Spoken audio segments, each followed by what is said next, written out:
All right, this is exciting, isn't it? Here we go, guys, in 5, 4, 3. Here we go. It's time for Joan Esposito. Live, local, and progressive. Thank you for good programming. I appreciate the content and really enjoyed every moment. It's a privilege to have you on your station and listen. It's good stuff. It's very educational. It's time for Joan Esposito on WCPT 820, Chicago's Progressive Talk. Hey, thank you for being here this Thursday, June 11th. Thank you for those who wanted to come out to the Hideout last night to hear Meredith Shiner, Mike Nellis, Edwin Eisendrath, and me talk about the midterms. However, not only did we have incredible storms and lightning and thunder, we also had power outages, and the Hideout was one of those places that lost power. So Edwin and I and Meredith, well, we sat in the dark for a while, hoping that the power would come back on. And then we decided that we should reschedule. So we probably won't try to do anything until September because, of course, a lot of people like to travel and do vacation-y type things in the summer. So look for this program to return sometime this fall. And, you know, the Hideout by candlelight is kind of cool. Unfortunately, I learned that if a bar doesn't have power, they're not allowed to serve alcohol, which I thought was strange. Couldn't even sit in the dark and have a beer.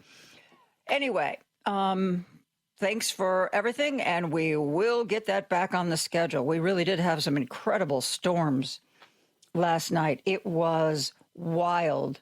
It was wild. I assume it was pretty crazy wherever you live because it was all over this area. And according to my weather app, which I have to tell you is not always correct, there might be a tornado watch. I haven't seen anything official on that, but my weather app is saying tornado watch conditions expected to last until 9 o'clock tonight. There's also a flood watch. So if you live near a stream or a river, keep your eyes open. So, yeah, you know, it's spring, early summer, when the electricity comes to play. Ray was telling me that he saw some pictures of some big trees in Chicago that got knocked over, and the root systems were so large and spread out that they actually took out sections of sidewalk as the trees fell over. Be careful. You know, go out if you have to. Snuggle indoors if you can. Okay. We always start with a little quick update on Iran. So, Donald Trump says there's an agreement. I know.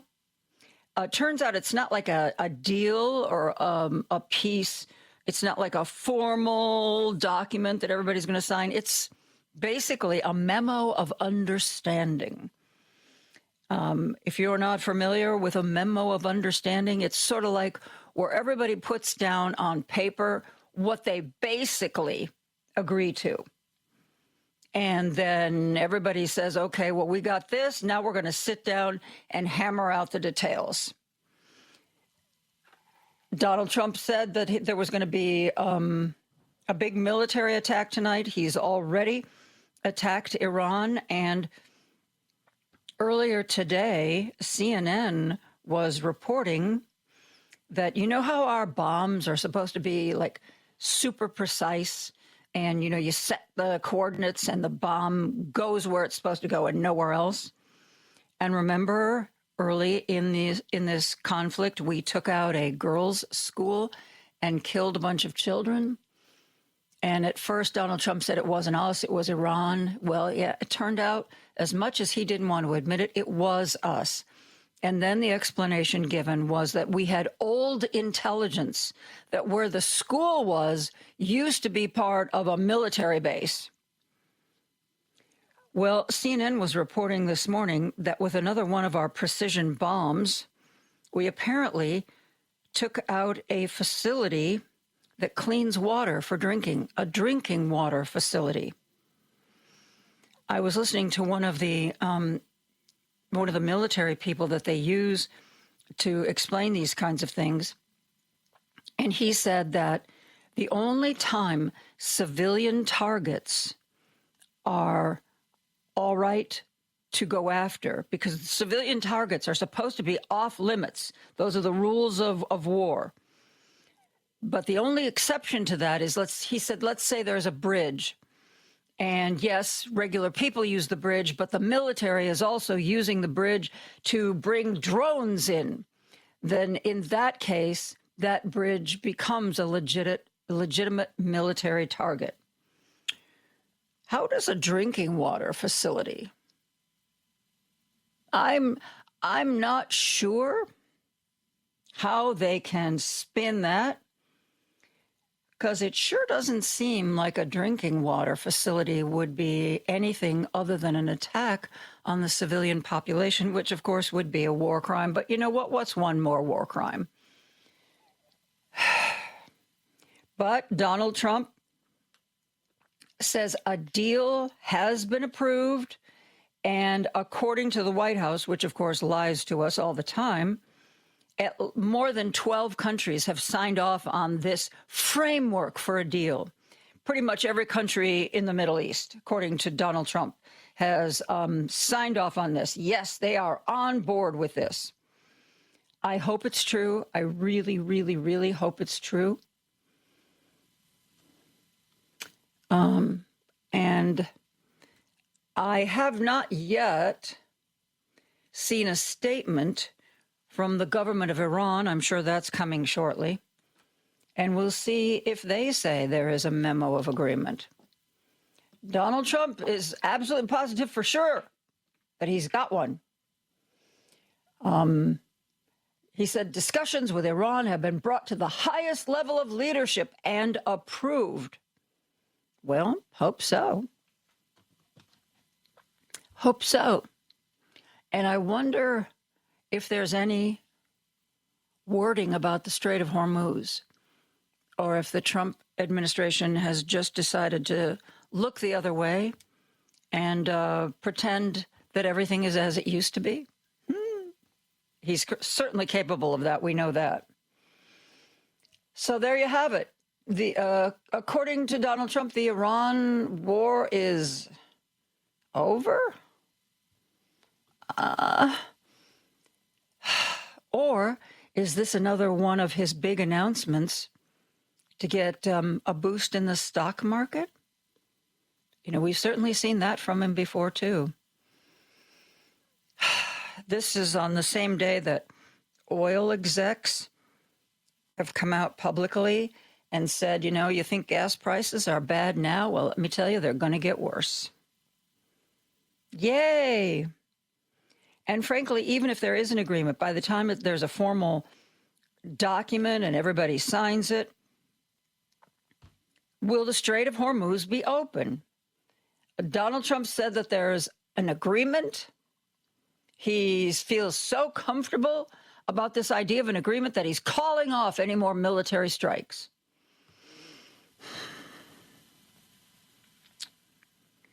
Okay. If Iran still decides that anybody going through the Strait of Hormuz has to pay them a toll, is that something that's going to be a deal breaker for Donald Trump? I mean, mostly Asia, some of Europe, get their energy from these tankers that go through the strait, not necessarily us. So maybe he doesn't care. You got to pay a toll? Well, you know, sucks to be you. I hope there is a deal. I absolutely hope there is a deal. Interesting news here in Chicago, you know, the headquarters of the American Medical Association is here in Chicago, and they have been meeting this week, and they have signaled with their choice of a new leader that, as Politico puts it, the AMA is signaling that it is ready to go to war with Robert F. Kennedy Jr. The guy who was head of the AMA before, Michael Sook, promised that he would be pragmatic in dealing with Kennedy. Yeah, there were some things he opposed, but there were some things that he complimented Kennedy on. Boo, boo-hoo. Well, the AMA has now elected Sandra Freihofer. She's from Atlanta, and man, oh man, she is a Kennedy critic. She already told remember the vaccine committee that RFK Jr., he fired them all so he could bring his anti-vaxxers to put on the vaccine recommendation committee? Yeah, she has already come out against that. And the AMA members decided that they liked her argument. We're talking about vaccines. She said measles are running rampant. Public health is destroyed. $1 trillion ripped from Medicaid. Inadequate physician payment. Stupid immigration rules. That's what she puts at Kennedy's doorstep and what she intends to fight. Michael Sook was head of the board. The outgoing president is Bobby Mukamala. And he has at times criticized Kennedy. He has also at times praised RFK, kind of like trying to find a path forward where everybody can go along to get along. Not anymore. Sandra Freihofer. She's like, we're going to war. This guy's an idiot. He's dangerous. He's hurting us. And it's time to take a stand. And, doctors tend to be a pretty conservative group. They really do. And the fact that the doctors meeting here in Chicago voted for the woman who says, let's do this, that's a big deal. That is a big deal. We all know that Donald Trump is opposed by union leadership because he hates unions, and there are other groups. But doctors tend to be very conservative. So I'm not sharing this with you just because it happened here in Chicago. This is significant. This is a traditionally conservative group of people who are now voting as their leader somebody who is rabidly against Kennedy and wants to fight him on every front. And that's a big deal. Donald Trump was getting so much pushback of the Bill Pulte. Remember, he was supposed to be the acting national intelligence chief since Tulsi left? And he's a housing guy. He has no experience in the intelligence community. There was even some question as to whether or not he had a security clearance. But, Donald Trump didn't put him there because he knew what he was doing. Donald Trump put him there because he does anything Donald Trump says, and Donald Trump told him to start firing people. Even the Republicans, even elected Republicans, were offended by Bill Pulte.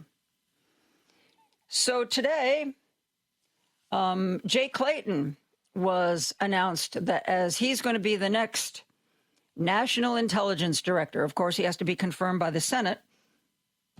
He has been the Trump-appointed lawyer, U.S. attorney for the Southern District of New York. He still doesn't have a huge background in intelligence. I'm sorry, kids. He just doesn't. But, at least he has experience as a lawyer, and he has had some other managerial experience for other agencies. So the feeling is he ain't great, but compared to Bill Pulte, he looks like a superstar. We will see. We will see. By the way, you know how I shared with you that Scott Pelley sat down for an interview with the New York Times? You know who sat down for an interview with the New York Times recently? John Cornyn. Remember John Cornyn, the incumbent Republican senator from Texas who Donald Trump decided wasn't loyal enough and ran ridiculous human being Ken Paxton against him in the primary? And Cornyn lost. He lost, actually. Well, in the primary, you generally get the more dedicated party members, the ones who really are, they're going to come out in this primary. It isn't even a midterm. It isn't even a presidential election. So the fact that Donald Trump endorsed Ken Paxton really put his thumb on the scale.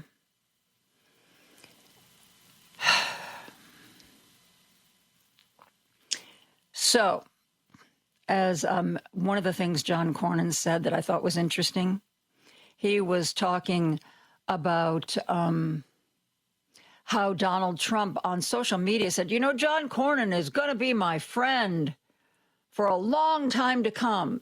But he said that after he endorsed Ken Paxton against Cornyn, effectively ending Cornyn's political life. And John Cornyn said about that, if that's the way friends treat you, you wonder about his enemies. Mm-hmm. He also said, I think it's going to be a pretty bumpy ride for the next 7 months. Mm-hmm. And he thinks Donald Trump is going to have a lot of problems with the Senate. He said to the New York Times he thought Trump's last 2 years in office would be, quote, miserable. Couldn't happen to a nicer guy. Now let's see if, since Trump has effectively ended his political career, let's see if Cornyn actually has the spine to start voting his conscience instead of voting his party. Same goes for Bill Cassidy, another incumbent senator who Trump ruined. Interesting, huh? Okay. I have an announcement to make. I will let you know when and if this changes. As you know, Monday through Thursday, the first hour of the show, we not only read your texts, but we take your calls. If you want to make a point or share some information with me, you are going to have to, at least for now, use the text line because something has disrupted our ability to take calls and put them on the air. People back at the station are working very hard to fix this. But for now, as much as I would love to talk with you, it isn't going to happen. It is not going to happen until we get the phone lines fixed. I don't know why this is, but somehow the text line is still good. It's a miracle of engineering that is, far beyond my limited knowledge of these things. So text me if you want to join the conversation or make some points, and we will share that. I have a couple of sound clips. I don't know if I have time for both of them. There's a woman I follow who is an expert on the history of the world, particularly in Germany, leading up to World War II. Her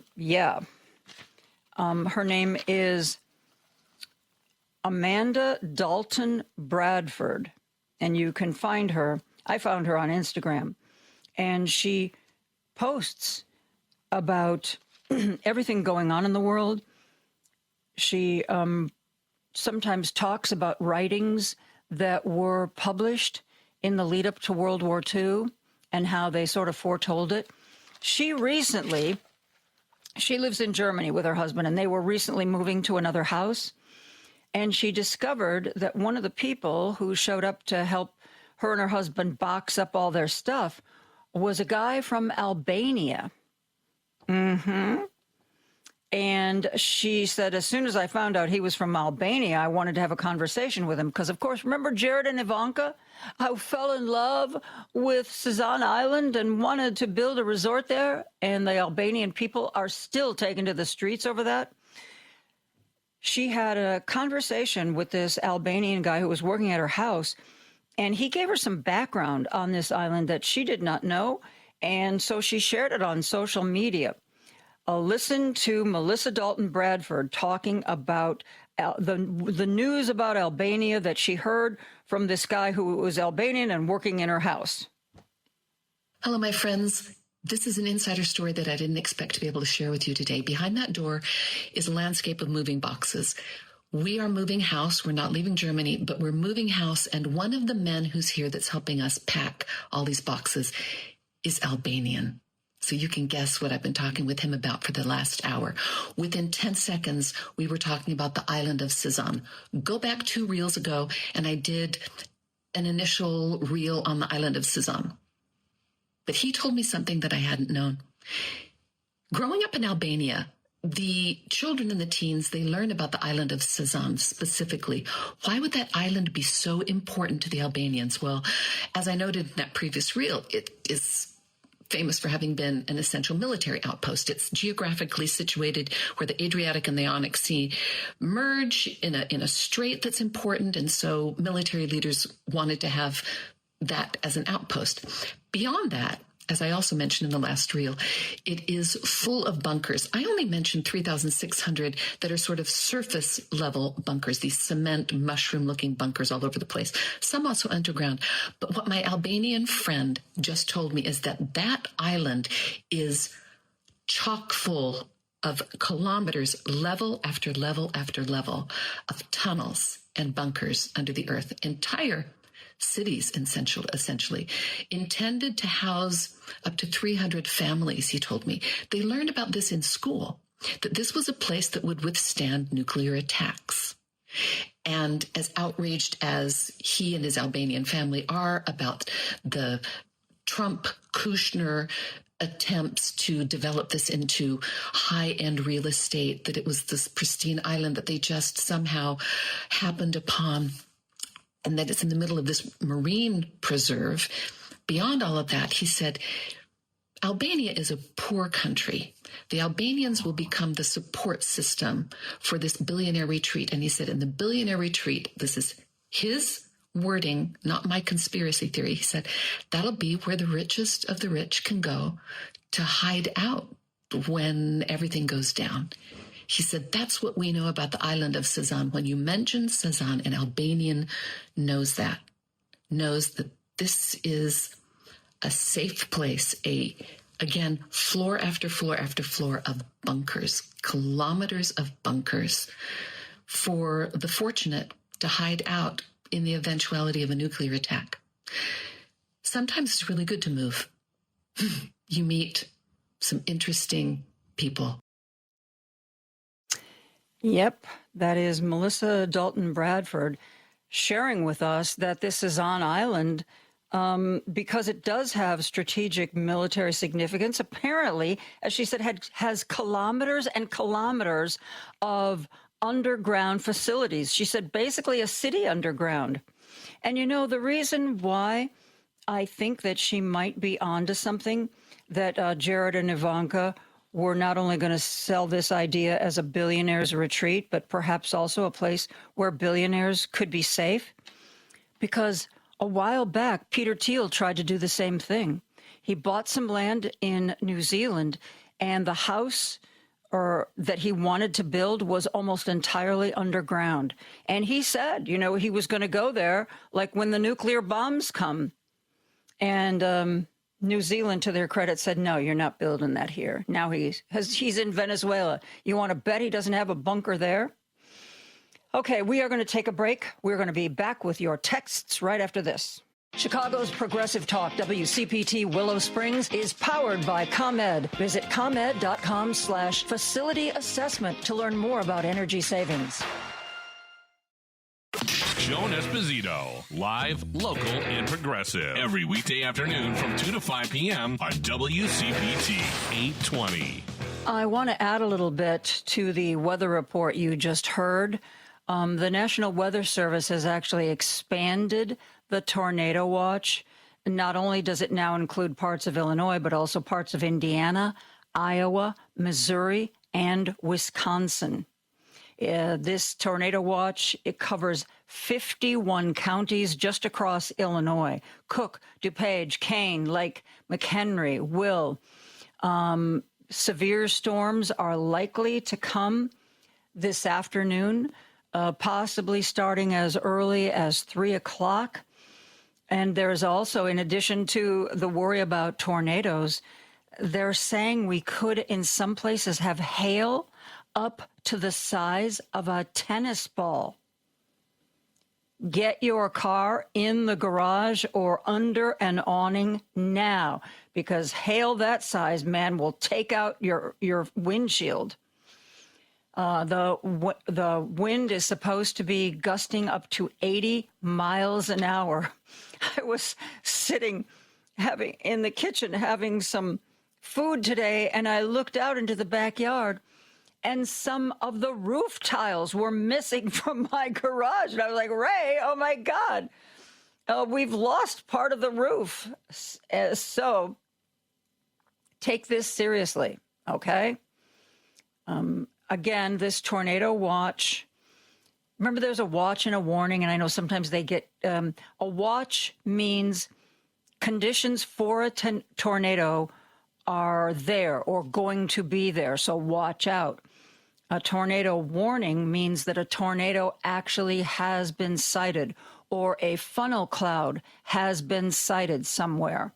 So right now, we're just watching for tornadoes, thunderstorms, and hail, potentially the size of a tennis ball. So if you live in Cook, DuPage, Kane, Lake, McHenry, or Will counties, if you live in parts of Indiana, Iowa, Missouri, and Wisconsin that are in our general area, stay home if you can, and keep your eyes open. As I said before, we cannot put your calls on the air right now, but we can read your texts. And, I understand. Basically, I'm getting a lot of texts that say they don't believe Trump and that he's made this announcement that there supposedly is a deal to end the war as a way to manipulate the stock market, which is, of course, up right now. I can't say that you're being too cynical, because we have seen Donald Trump over and over again say what is necessary to do whatever he wants done in the short term. Here are some of the texts.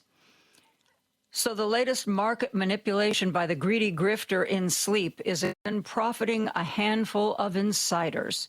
Soon Iran and the world will be calling out all this chaos for what it is. To all the cult followers who are monitoring this station, just remember, gluttony is a sin. Somebody else texted in, of course, it's all about the stock market. The Dow just jumped 700 points in the last hour.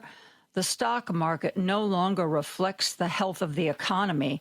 It's a big casino. And this text came in from Richard. Despite the danger the U.S. chopper crew may have experienced in their recent downing near Iran, I don't believe the administration's claim it was shot down. And then makes a reference to similar misleading stories that came out of the Vietnam War. And besides, why believe an individual who has claimed a deal ending the U.S.-Iran conflict was close to being reached a documented 37 times? You're right, Richard. We've heard it over and over again. A deal is close. A deal is close. Usually, though, when he starts saying things like that, pretty quickly we hear from Iran Remember when he said, negotiations are taking place as we speak, and they're getting really close to a deal. And Iran was like, we don't know what he's talking about. We are not in a part of any negotiations going on right now, and there is no deal. There's no talking at all. So I have yet to see Iran's refutation of what Trump is saying. So, maybe there is. Now, remember, he's calling an agreement, but more accurately, it has been described as a memo of understanding. When you are in conflict with someone and trying to reach agreement, sometimes you can say, well, here are the really big issues, and these are the really big issues where we either agree or we're pretty sure we can come to agreement. And it's not a peace deal. It's not a document that's going to be signed and goes into effect and everybody honors.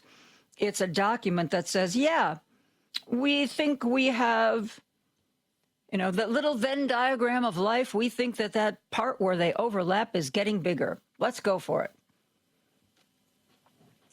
So Donald Trump saying that the United States and Iran are on the verge of signing a peace agreement. Maybe he's right.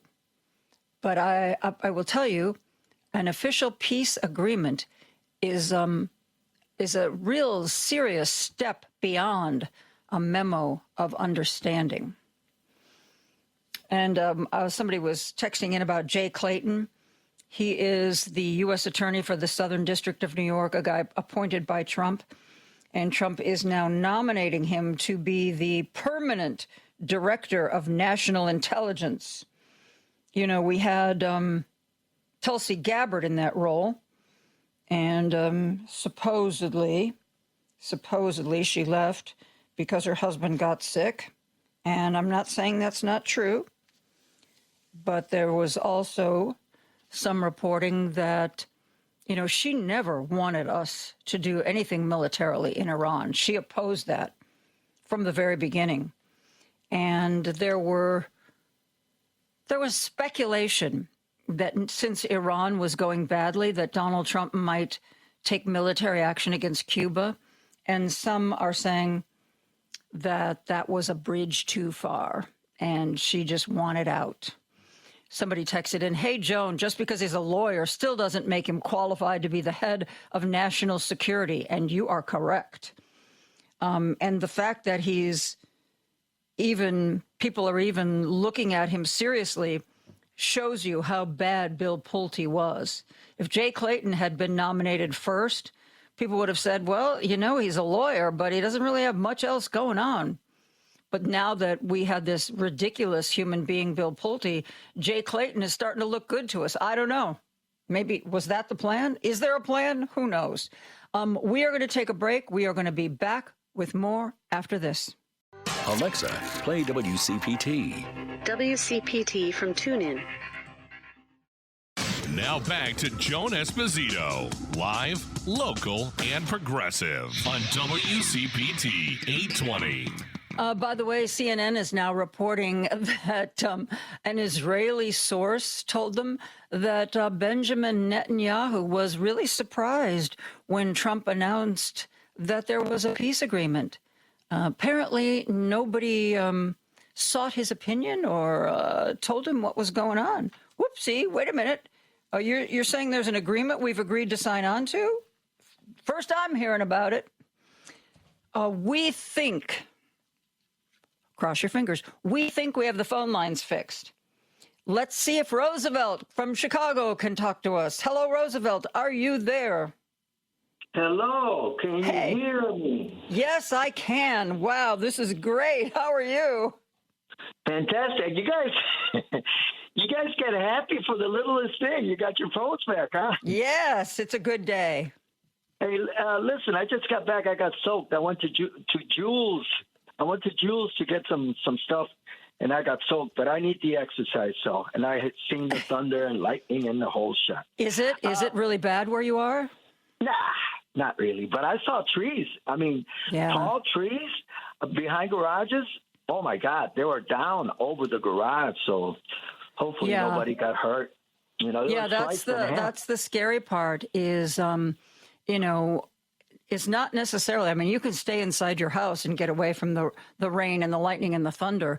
But when the trees come down, there goes your power, there go your sidewalks, maybe there goes your roof, your fence, sometimes even part of your house.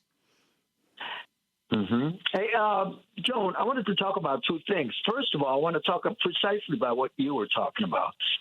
To me, this war, I don't think he wants a deal. Because if I remember correctly, I saw this morning, and I said it in Spanish on the Spanish station, that he has said 38 times since mid-March that there's a deal coming up in 2 weeks, in 5 days, in 3 days, tomorrow. So he's done it at least 35 times till June 9th, I believe, is the last time he said they stopped counting.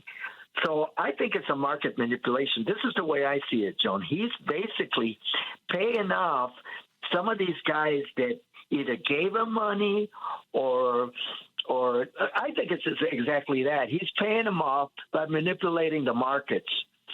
And that way he makes money. He's making money on everything. I believe he's going to make money also on this ridiculous. He is. Yeah, so he gets a cut. The Godfather always gets a cut. So yep.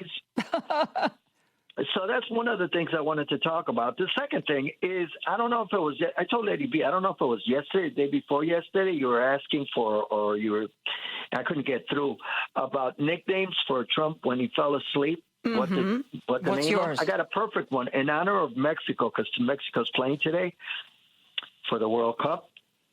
So how about this one in Spanish?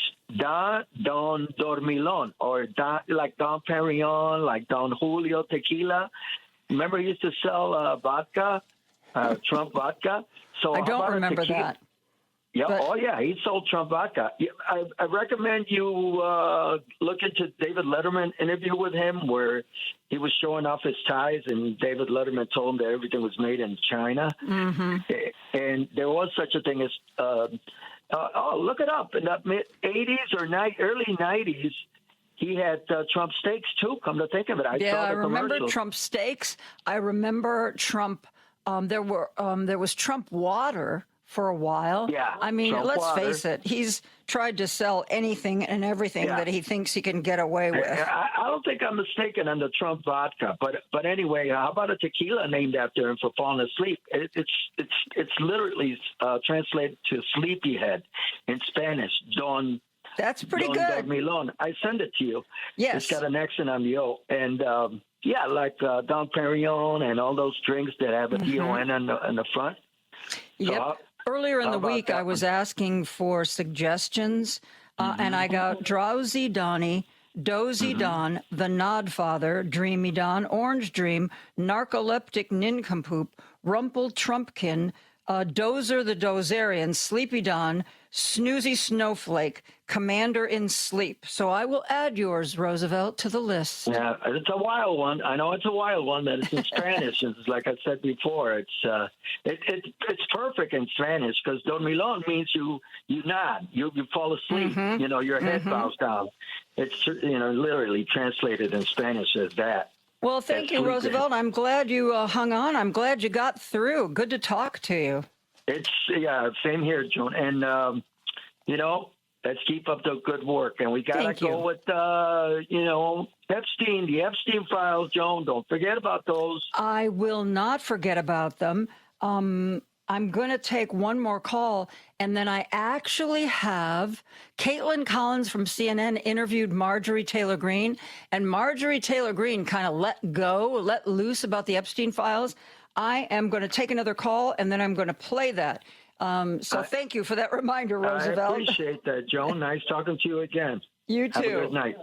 Let's go back to the phone lines that are now working and talk to our good friend Jim, who is on the line from Chicago. Hello, Jim. Hi, Joan. I thought I was barred, which in my youth I accomplished many times. But anyway, I listened to the interview with the doctor that saved Tammy Duckworth's legs, and she was grievously injured. And as a favor, he was trapped in Gaza City because he's worked in several war workplaces in the world. And he ran successfully for the Democratic House, but he won that nomination in New Jersey, I think it is.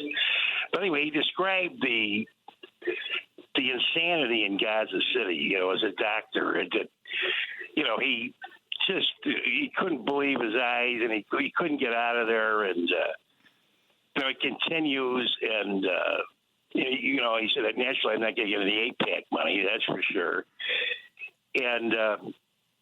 I can't think of his name now, but he's from New Jersey. He's going to run for the House. And very interesting man. He talked about Tammy Duckworth and how she saved him because they trapped him in Gaza City, him and his team, and they weren't going to let him out, but she got him out somehow. Anyway, John, I'm glad the phone's working. Yeah. I said I'm barred for sure. Well, maybe in the future, but not today. All right. Okay. All right, Joe. Thank you, Joe. Thank you. Bye-bye. Bye-bye. And as Roosevelt has requested, we are not going to let this day go by without a mention of the Epstein files. As I said, Marjorie Taylor Greene was being interviewed by CNN's Caitlin Collins, and she had a lot to say about the Trump administration, including talking about the Epstein files. Listen to this. There's also a new report out today, an extensive report that's in the New York Times, and it's based on Maggie Haberman and Jonathan Swan's upcoming new book that's about to be published called Regime Change.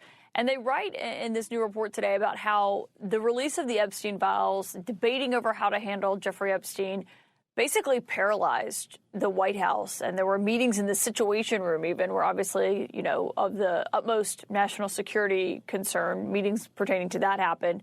When you read that and you hear that the president's team, the vice president, the chief of staff, everyone's meeting inside the sit room about Jeffrey Epstein, what does it tell you about how they viewed that story? Well, unfortunately, that's not new news to me. Unfortunately, that was something that I lived through.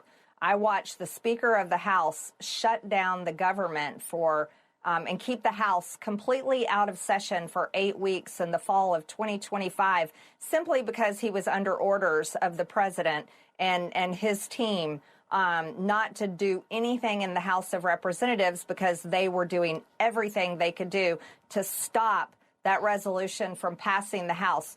The same resolution that I signed the discharge petition to force to a vote on the floor.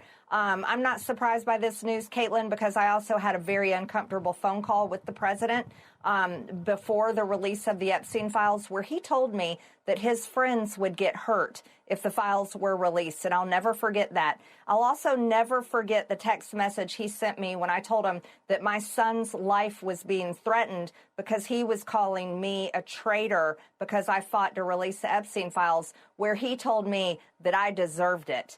And so this doesn't shock me that his team was paralyzed. But I tell you what it is. It's absolutely ridiculous and unforgivable. We're talking about pedophiles and rapists of the elite class of people that never get held accountable for anything. So if they were paralyzed and scared and didn't know what to do about releasing the Epstein files, these people are absolutely absurd. They don't deserve the American people's trust. As a matter of fact, we should consider them as they should be considered traitors. They're traitors. The ones that refuse to release the Epstein files want to cover up for pedophiles and rapists and all sorts of disgusting things in these files. Those are the traitors to the American people, and they should be ashamed of themselves. This report basically says it was the president who didn't want anything released. Are you saying that that applies to the president himself? I'm saying exactly that. Yep. There's your little Epstein taste for the day. Let's go back to the phone lines. Our good friend Ron is on the line from Chicago. Hello, Ron. How are you today? Yes, I'm calling from my bat phone. Yes, yesterday Trump said that millions of gallons of oil are coming through the Strait of Hormuz at night. Are we supposed to believe that one, too? Yeah, well, who knows? I think it's really interesting, though, that he said that more than a dozen countries have agreed to this deal, and sources in Israel are saying, "What? We don't know anything about this. What's going on?" Yeah, and it's not a coincidence that every time there's a revelation about the Epstein files, that Trump starts threatening to blow Iran into oblivion. Yeah. It's if you get one, you get the other right away. So. Yes, you do. Yeah. All right. Thank you much. Thanks, Ron. Let's go to the south suburbs where Andre is on the phone. Hi, Andre. Thank you for calling today. Yes, man. Thank you, Ms. Jones, for having me. I just want to say very quickly that we are going through a lot of stuff now financially because of Donald Trump's pride. He don't want to admit that Obama and what's his name, Heinz' husband, had a nuclear weapons agreement with Iran, and he took up and he made a mistake doing that. So he's going through all of this stuff, doesn't admit that you should have left the agreement in place. That's all I want to say, Ms. Jones. I'm having a hard time hearing you, Andre. Can you repeat part of that? Yes, I said that we're going through a lot of this stuff now because of Donald Trump's pride. Oh, God, yes. Because he took the nuclear weapons agreement, which was a mistake, but he'll never admit that it was a mistake that he brought it up. So we're suffering by it as a result of it. Yep, you're absolutely right. I mean, this has all been hubris. I think for some reason he thought because our military got Maduro and his wife out of Venezuela, I think he thought he was untouchable. And even though we know our military told him, every war game we've ever played out shows Iran closing the Strait of Hormuz. And by the accounts of the insiders, he didn't believe it.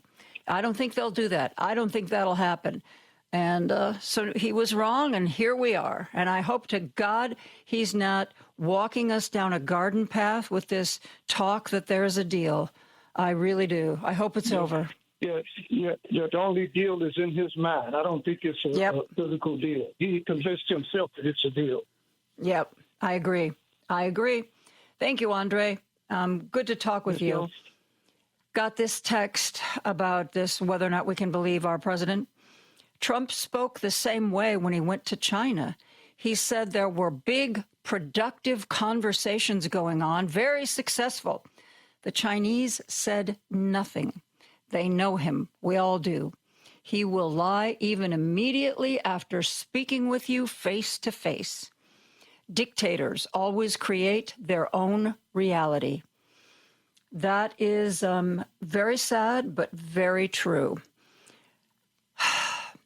I'm going to remind you that while I may enjoy some blue or lewd language in the text line, I cannot share those texts on the air.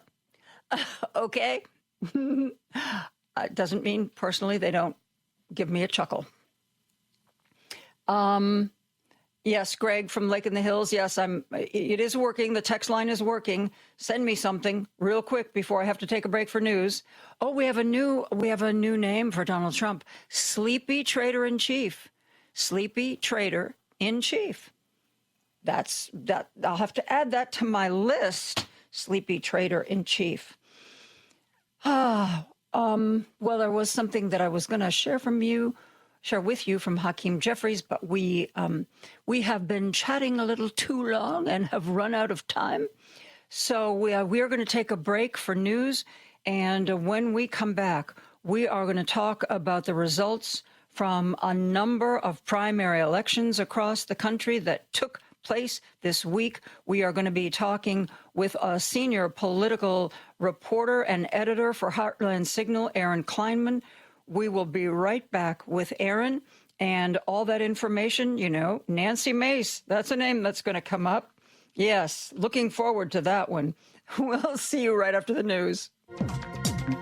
Remember when you get to work to hop over to WCPT820.com or the TuneIn Radio app and stream The Stephanie Miller Show. Weekdays 8 to 11 a.m. on Chicago's Progressive Talk, where facts matter. Chicago's Progressive Talk, WCPT 820, where facts matter.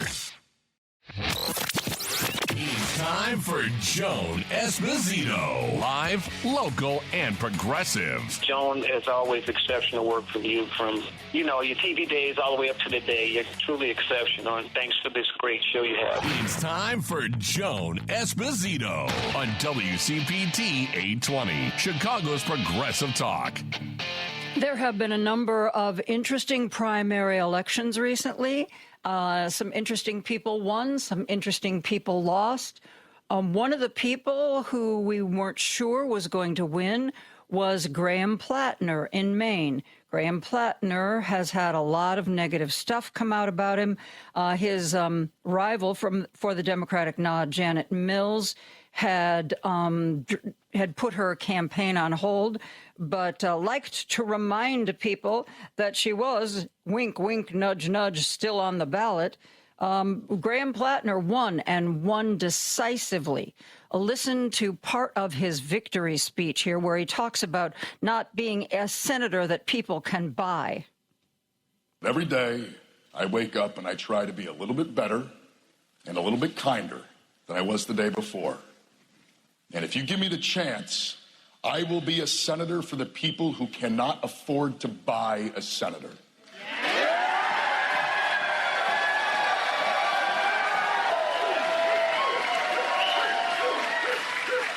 I will stand up for you and against billionaires and greedy corporations. I will serve you, the people of Maine, not some lobbyist or party boss. I will be the champion for your dreams as if it were my own, no matter the challenge or the expense. I will fight for you.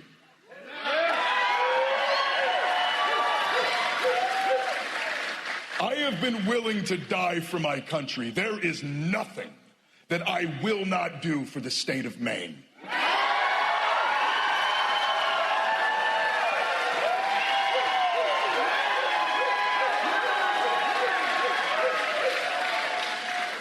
You have lifted me up. You have had my back. This is the state that raised me, and this is the state that saved me. Now, I am not a deeply religious man, and yet I cannot help but think tonight about a hymn. I once was lost, but now I'm found. Found because of the grace of the people of Maine. This story, the story of this campaign, is not about how the political establishment counted me out. It's about for how far too long the political establishment has counted out the voices of every single person without the money to buy influence. But they don't know Maine. Well, Maine is Maine is an unusual state, and it is very Maine. Vote Vets, one of the organizations that had supported the Marine Corps vet Graham Plattner, after he won the Democratic nod, came out and said, now that he's officially the nominee, we will continue to back Plattner in his fight to unseat Susan Collins. Here to talk about this race and many more is Aaron Kleinman from Heartland Signal. Aaron, how are you? Joan, I'm doing well. Normally I join you the day after the primary, and I haven't slept very much. And then, of course, now I'm joining you 2 days after the primary, and I still haven't slept that much because I stayed up for the end of the Knicks game. Oh, yeah, so did I. Talk about snatching victory from the jaws of defeat. Man, oh, man. That was, I used to have Bulls tickets back in the day when they were terrible with Michael Jordan, and then they got better and better. And then finally, it was like they were unstoppable. And I've got to tell you, last night, I experienced a rush that I haven't felt since those days many years ago with the Chicago Bulls. It was incredible. Incredible.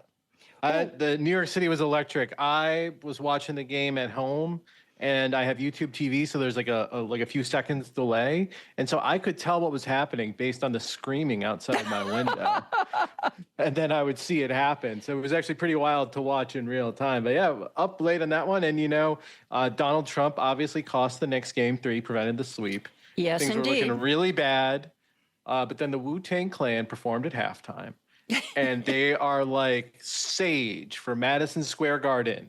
The Wu-Tang Clan. So if the Knicks win this series, and they only need one more game to do that, I think you get the Wu-Tang Clan, or at least the 6 members who showed up, rings, because they really turned things around. I believe they're the ones that did one of my favorite songs, "Bring the Ruckus."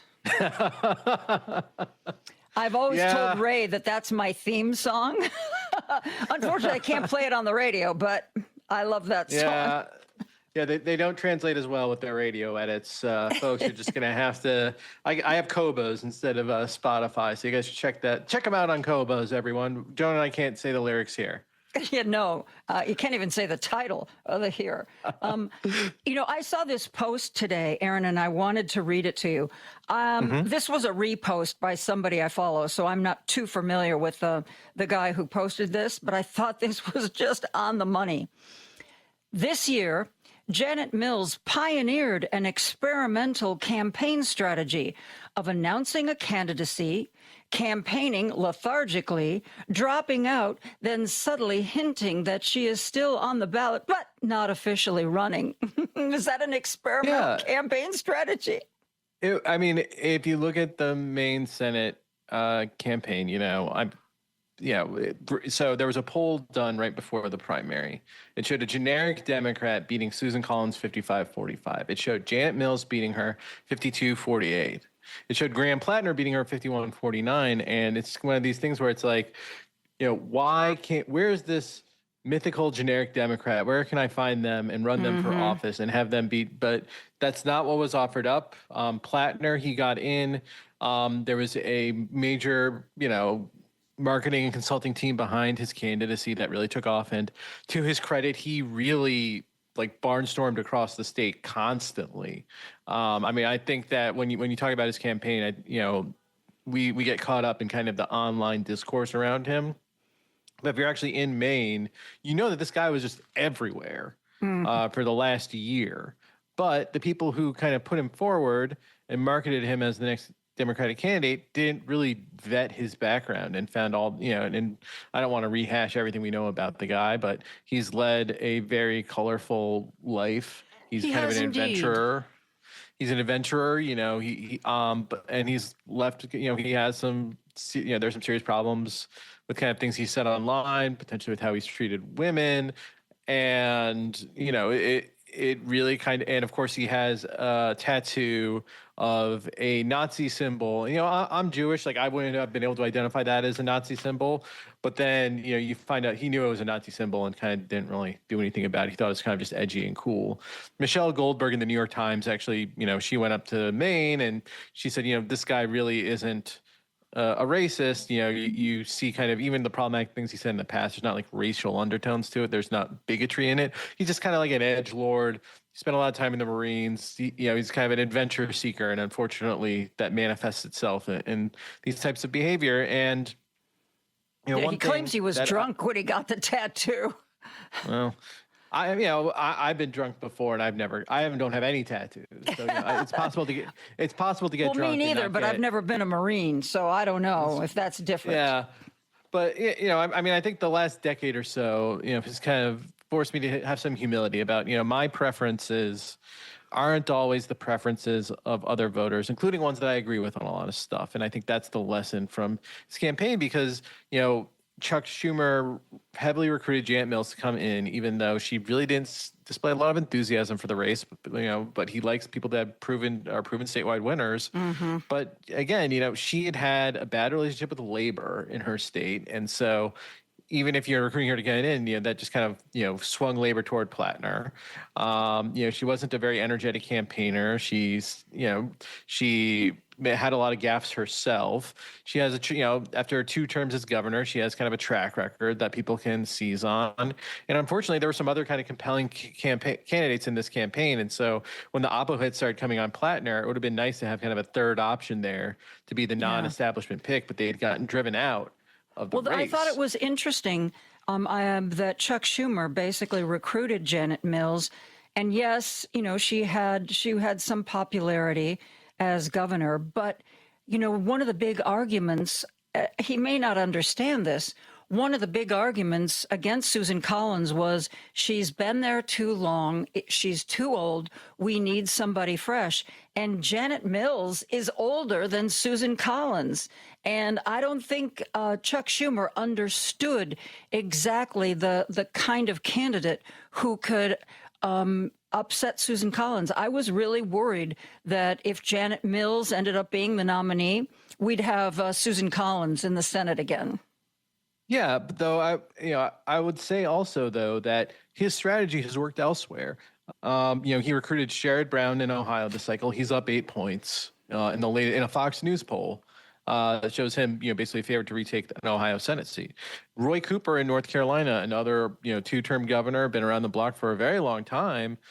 He is now making Democrats the favorite to flip North Carolina. They're actually more likely to flip North Carolina than Maine right now.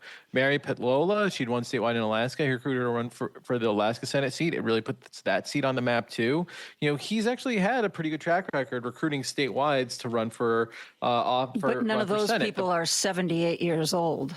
Cooper's in his 70s, and Cooper and Brown are both pretty old. But the difference here, I think, is just Mills herself. If he'd looked a little deeper into Mills herself and kind of the dynamics there, and her relationship with a lot of people within the Democratic primary, she'd realize that if he had gotten her to come out in April 2025 to run, maybe she clears the field. But he recruited someone who was never going to do that. And so that was the mistake. So it's overall a solid strategy to recruit people who've won statewide before to run for the Senate, but it really kind of backfired here, unfortunately. Yeah. And I do have to say, when I'd never heard Graham Plattner, I read a lot about him and I was like, ooh, I don't know about this guy. And then I started watching his speeches and he may have baggage and he may be an oyster farmer, but that man knows how to talk to an audience. That horrible word authenticity keeps coming to mind. He's like a real guy who talks in real language. He's not going to we're not going to get a white paper from Graham Plattner. And I don't think anybody wants a white paper or a policy statement or go to my website and find all my policies. No.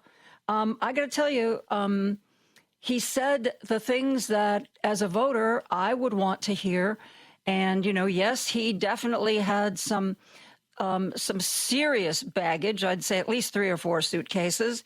But, I thought that I liked his argument. Yeah, I'm not perfect and I've done a bunch of things wrong. Please don't judge me by my worst day. Look at me as who I am now. And man, if I were advising a candidate that had baggage, I can't imagine telling them to say anything else that would be as effective. Yeah, when he flies, he's got to pay $85 extra for all that extra baggage he's bringing. Yep. But yeah, I listened to those too, and he really sounds like Jesse the Body Ventura cutting wrestling promos. You can hear his voice saying how he's going to take down Hulk Hogan at the next WrestleMania. And so, yeah, I think, but there's kind of that resonant chord in there where, a lot of people grew up watching wrestling. I can't help but be, charmed by that. And again, if you can imagine him just kind of, again, he really did barnstorm across the state of Maine and tried to meet as many people as he could. Maine is not that big. No, it's not. It really is. And so it's possible to meet a significant chunk of the Democratic primary electorate one-on-one there. And that's exactly what he tried to do, to his credit. And so, yeah, and you can kind of see the appeal there. And, I think the challenge going forward is, I totally agree with you that if someone's made mistakes in their past and they're trying to make up for it, then that is like a notable thing. I'm skeptical of anyone who seems like they've been running for office since they were 10 years old and have like the squeakiest clean record. Because it's like, what is this person's deal? What are they trying to sell me on? Someone who is a little rough around the edges, who's kind of lived a normal life, they are kind of appealing. And when you live a normal life, sometimes you make mistakes. And, I think when you make mistakes, you want to, people should be willing to offer you grace as long as you kind of own up to them and you try to atone for them. And he says he's doing that, but we keep getting new, drops of allegations against him. They keep coming. He keeps saying that there's nothing else coming and there's more. And, again, the whole thing with his tattoo, he said, I didn't know it was a tattoo at the time. And then you find out that he'd been bragging about how he got this crazy tattoo that had been a Nazi symbol. And, it's like, I'm fine with someone who has skeletons in their closet as long as they kind of own up to them. And he seems very cagey about that, which is worrying to me. And of course, he's led this very colorful life. What if there's something really bad that hasn't come to light yet? That's a big concern. Well, we're just going to have to wait and see on that. Yeah. So, right now it's June 11th. In Maine, if he can be, if something really bad comes out, a month from now, July 13th is the deadline for him to drop out for the party to be able to replace him. And so for all our sakes, I hope everything about this guy comes out in the next month. And also if Republicans have anything really, really bad on this guy, they are waiting until July 14th to release it. And so, if you care about control of the United States Senate, again, it always comes down to these state laws. And so have July 14th circled on your calendar, because that's probably when you're going to get the really bad Graham Plattner oppo drop. And Aaron, we need to take a break. We're getting kind of late. Aaron, we're going to be back with more Aaron Kleinman. We're going to talk about all the different results. You can read what he writes if you sign up for the free weekly newsletter, Radio Free America. We'll be right back after this. Because facts matter. You are listening to WCPT 820. Now back to Joan Esposito, live, local, and progressive on WCPT 820. We have been speaking with Aaron Kleinman, who writes for Heartland Signal. Radio Free America is the weekly newsletter that he writes. You can sign up for it very easily. Go to our website, heartlandsignal.com. And I saw this, Aaron. I know that it is not exactly pertinent to our discussion, but let's, for a moment, circle back to the Knicks victory last night that had everybody up in arms. I thought this was a really funny post. NBA is rigged. When Spurs had 29-point lead, the game should have been immediately stopped, and Spurs declared winner. Instead, officials decide to play, quote, fourth quarter, quote, and Knicks somehow score enough baskets to win. Fraud. Man, oh man, when you put it in sports terms, you see how absurd those kinds of arguments are. Absolutely. An election, imagine all the points in an NBA game were scored at once and you just found out about them over the course of a few days. That's an election. Yep. And so, obviously, tomorrow we have a Radio Free America that's about the LA mayoral election, actually. So people should sign up so they can get our take on it. And so, they're using the failed candidacy of Spencer Pratt to try and discredit California's elections. Now, yes, and that was one of the things that got him ticked off at Kristen Welker. She was trying to explain that, the voting always takes a long time in California. No, that's how they do it. It's always been, no. And the one thing that I admired Kristen for is she refused, he likes to get loud and talk over reporters, particularly women, and she kept talking and she didn't let him do that. Now, I didn't see this, but my partner Ray said, sadly, I don't know if the network made her do this, but there was some sort of apology posted like, the rain really affected the president's ability to hear us and we're really sorry. And I'm like, what? For the first time, I think Kristen Welker has really risen to the occasion and they make her apologize for it. Anyway, that is beside the point, Aaron. I have gone astray. Please bring me back.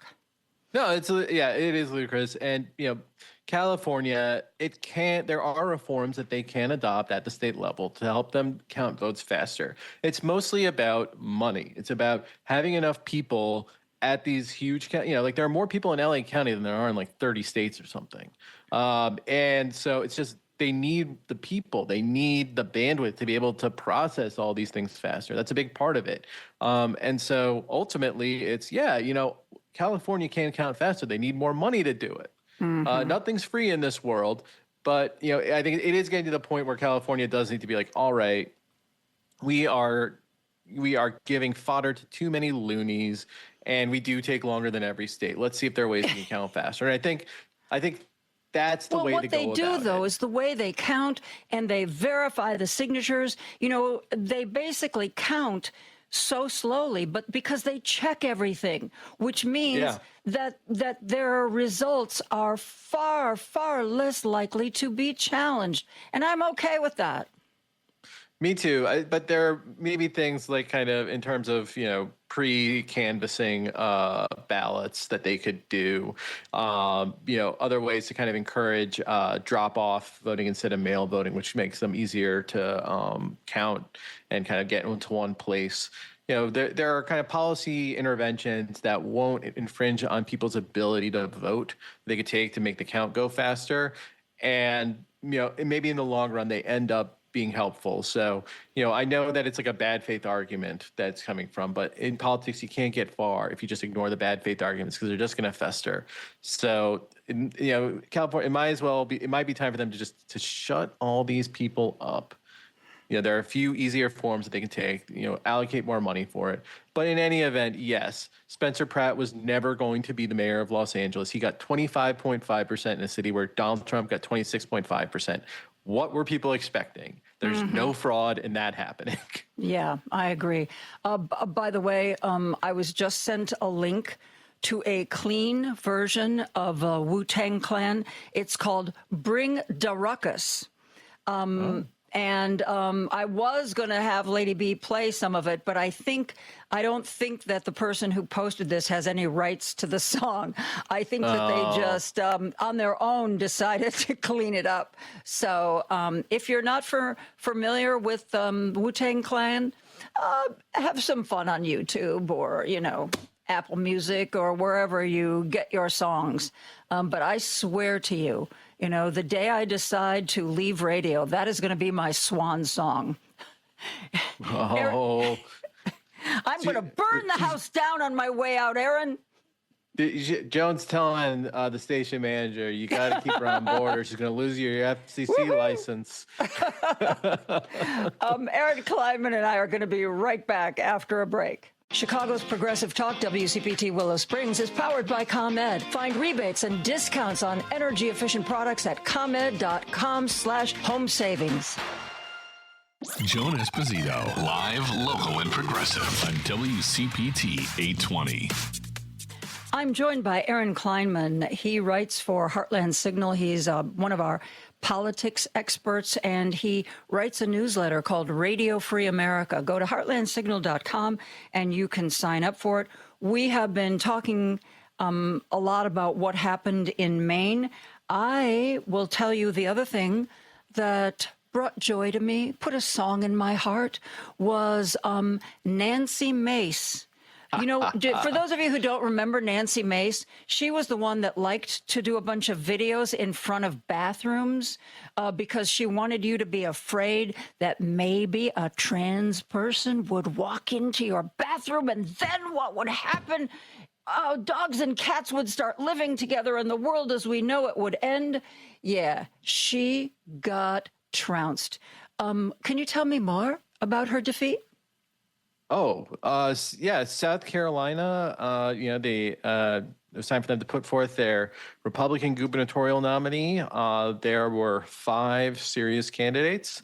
And of those 5 serious candidates, Nancy Mace finished in 5th place. Just like her idol, Riley Gaines, being super anti-trans, and in 5th place. So hopefully this is the end of her political career, but Marjorie Taylor Greene is still doing podcasts, so who knows? But yeah, South Carolina, there were kind of two more establishment Republicans in there, and then three total loons. And she finished, the two establishment ones ended up 1 and 2. They'll go to a runoff. And then she finished at the bottom of the pack among the total loons. There was the congressman who pointed a gun at his constituents, and a businessman who is mostly suing the state to preserve his beachfront access. Those were the choices in South Carolina. Oh my God! Standard Republican stuff, And then also South Carolina, it's an interesting state. Democrats haven't won statewide there in 20 years. They are also heading into an election. We just got another poll out showing Democrats up 10 points on the generic congressional ballot. You also have, South Carolina, it's a double-digit Republican state, but, only, 13, 14 points a lot of the time. So all of a sudden you're looking at potentially a close race. They have come close in the gubernatorial race before. Democrats have a compelling candidate, former basketball player, Jermaine Johnson, and he'll be going up against a really divided Republican Party there. And then on top of that, voters there will be voting on whether or not, basically, they'll be able to pass a map that disenfranchises black voters for Congress. Right now, there is one district represented by a black Democrat in South Carolina, and 6 represented by white Republicans. There were plans to split up the state into 7 Republican districts, eliminating black representation in Congress, but it didn't pass this term. And so now it's something that might come up in the next legislative term. But if there's a Democrat governor, they can veto it. Mm-hmm. And so, so congressional representation is literally on the ballot in South Carolina. And so it, may make sense to take a closer look at that race once we know the Republican nominee, because Democrats could snap their losing streak if voters are motivated to really kind of protect their voice in Congress. I have a question. When I first started reading about Nancy Mace's resounding defeat, I saw several people expanding that defeat to an argument that, Democrats don't have to be afraid of supporting LGBTQ or trans people because that's really not the hot button issue that Republicans would like you to believe it is. So don't back down was kind of their message to Democrats. What do you think about that? I agree with that. And culture war stuff tends to have a pretty short shelf life. If you and I both remember the 2004 election where gay marriage was the big Republican turnout machine. Democrats support gay marriage. We will ban gay marriage. That was in 2004. And we have some studies that, show maybe it did help Republicans in 2004. It's actually still not totally, we still don't really have great data on that, but that's the theory anyway. 2006, they tried doing it again. It didn't work. And so you're looking again, and also, I think pretty much everyone listening here remembers, after the Dobbs decision, the 2022 midterms, Democrats were able to avoid kind of your normal midterm losses in a large part because of the Dobbs decision and people, not wanting to support limitations on reproductive rights. But again, in 2024, voters didn't really vote on that. And so we're heading into an election where the big issues really are affordability and also like government corruption, or, those tend to be things that are really kind of popping up. And, can you run the government effectively? And can you make it so that, I have more money in my pocket? Mm-hmm. People don't really trans issues just aren't at the forefront anymore because, it's not based in kind of people's material needs. It was really kind of this, I don't want to say asterisk, but it really kind of was a bit of a media invention. The idea that, there are all these, trans women invading, women's sports when there's really just a handful. And it's not mm-hmm. They're not like, setting Olympic records. Nobody in there, there was even a right-wing attempt to be like, we're going to have some men try to play women's sports by saying they're transgender. And what they found very quickly was that they couldn't go through with this scheme because they would have to go on hormones. because even if you are a transgender woman trying to play women's sports, there are still requirements about kind of your hormone levels. And so it's like nobody is going to like change their gender to do better at sports as a bit. The movie Juwanna Mann was not a documentary. And so when you have kind of this really kind of invented culture war thing, it can spook people for an election cycle. It can. But, if you focus too much on it, people are going to think you're ignoring the issues that really matter to them. And so when Democrats get attacked on trans issues, there are certainly, ways that you can talk about trans issues that really, center their experiences, but also, like kind of show people that you care about their, there are ways to kind of message well around trans rights that maybe Democrats hadn't fully figured out in 2024. But if in some ways it's like it's a nice little piece of bait for Republicans. It's like, spend all your time attacking me on trans rights. I'll talk about the issues that matter to people. We'll see who ends up on top. And the other race, Lindsey Graham was on the ballot, and I think it was in The Guardian. The Guardian U.S. is my favorite newspaper of all the newspapers because they always, unlike, the New York Times or the Wall Street Journal or any of the, they'll say, Donald Trump said this, but then he's lied before. I mean, I love their headlines. And when they posted that Lindsey Graham was victorious, they posted a picture of him with his tongue hanging out of the side of his mouth. And I thought, there is some context there I can get behind. Talk about Lindsey Graham. Well, yeah. He's never actually really done in 2014, he actually only got about 56% of the vote in the Senate primary, even though he was the incumbent. The fifth place finisher in that primary, by the way, was Nancy Mace. Her first, yeah. And so 12 years later, same thing's happening. She's finishing in fifth, and he gets around 56, 57% of the vote. A businessman there spent a couple million against him. He wasn't able to beat Graham because Graham, I think he realized very quickly on that the way forward with a career in the Republican Party is becoming a little Renfield for Donald Trump, which is what he is. So he made it through, but like the state's Republicans have never been like really all that warm to him. There's kind of a far right element to them that never really saw him as one of theirs.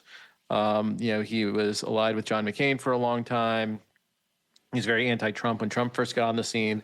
So he's never really been able to overcome those doubts from the state Republican Party about him. And now, again, if it's 10 if Democrats are winning by 10 points nationwide, South Carolina kind of becomes a little more competitive. He has, Annie Andrews will be the nominee against him in November. So it's still, not one of Democrats' top pickup opportunities.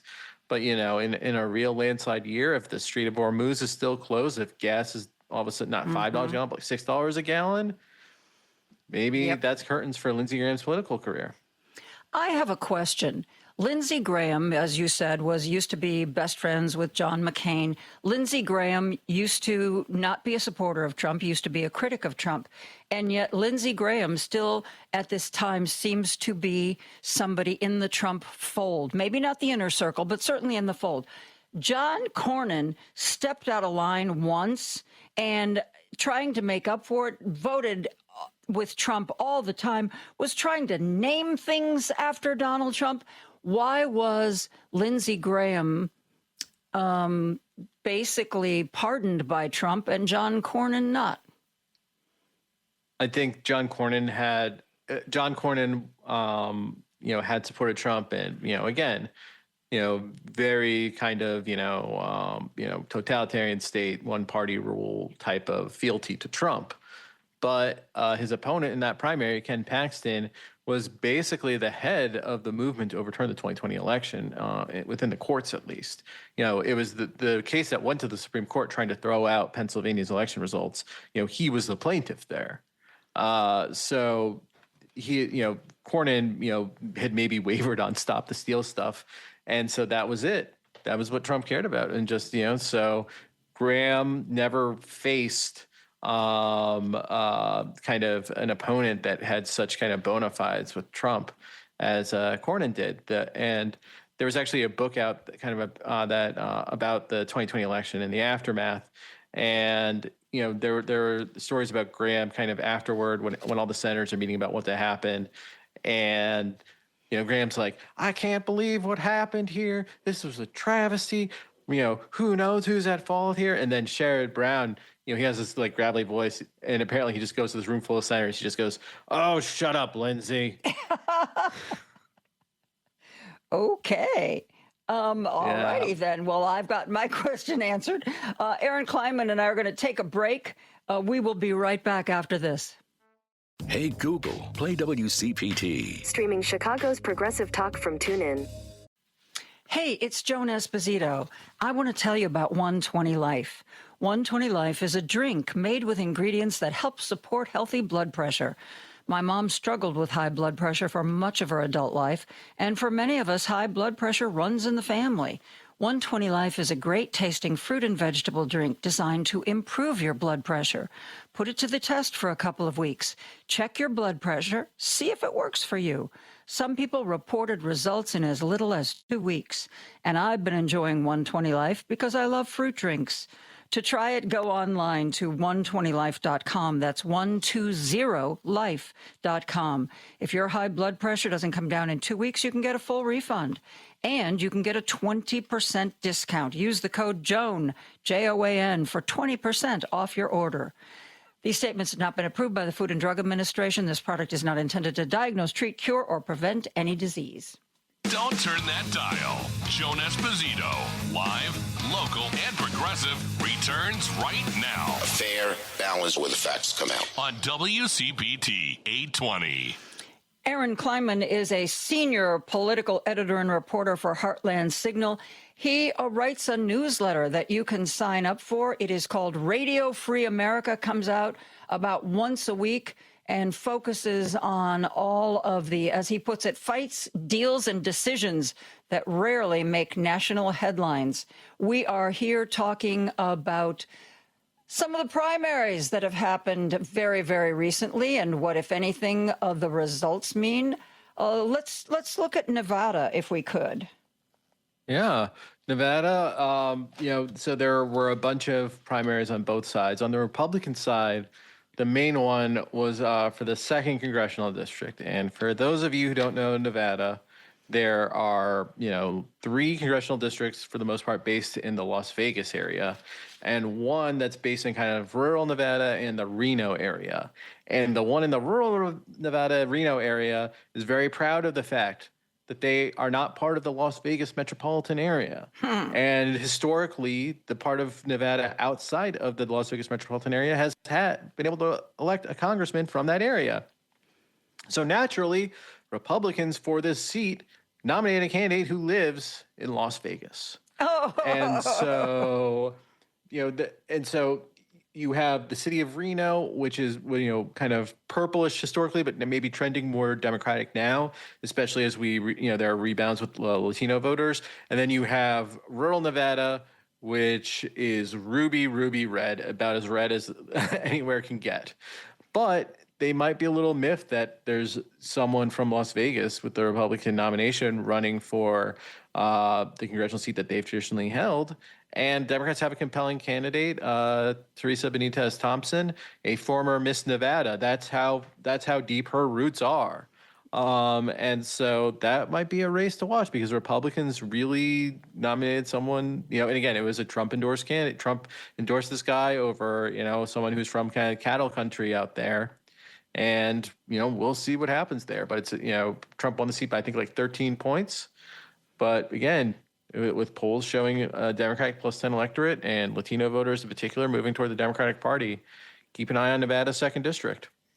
Everybody's been talking about some of the wins that Donald Trump has had with his endorsements. But there have also been a number of Trump candidates who have not won. Overall, would you say the president still has a lot of clout, or is it sort of dependent? I would say he still has a lot of clout, but it's not, he can't make he can't make all of his opponents go away. Indiana is a good example of this. He was able to knock out of the 8 state senators who voted against his redistricting scheme.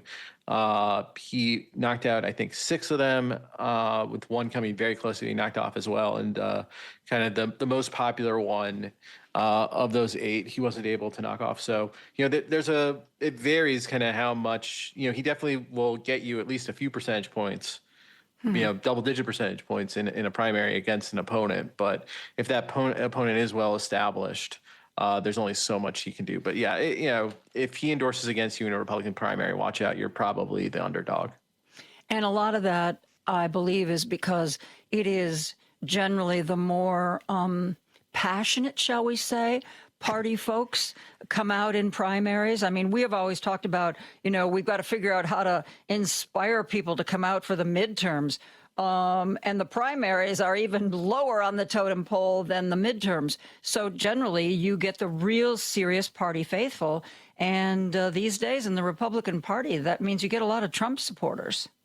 Yeah, though, again, he's not, not everything goes his way. Actually, the Iowa governor's primary last week is another example of this, where he endorsed a sitting congressman, Randy Feenstra, to go up against, to be the Republican gubernatorial nominee in Iowa.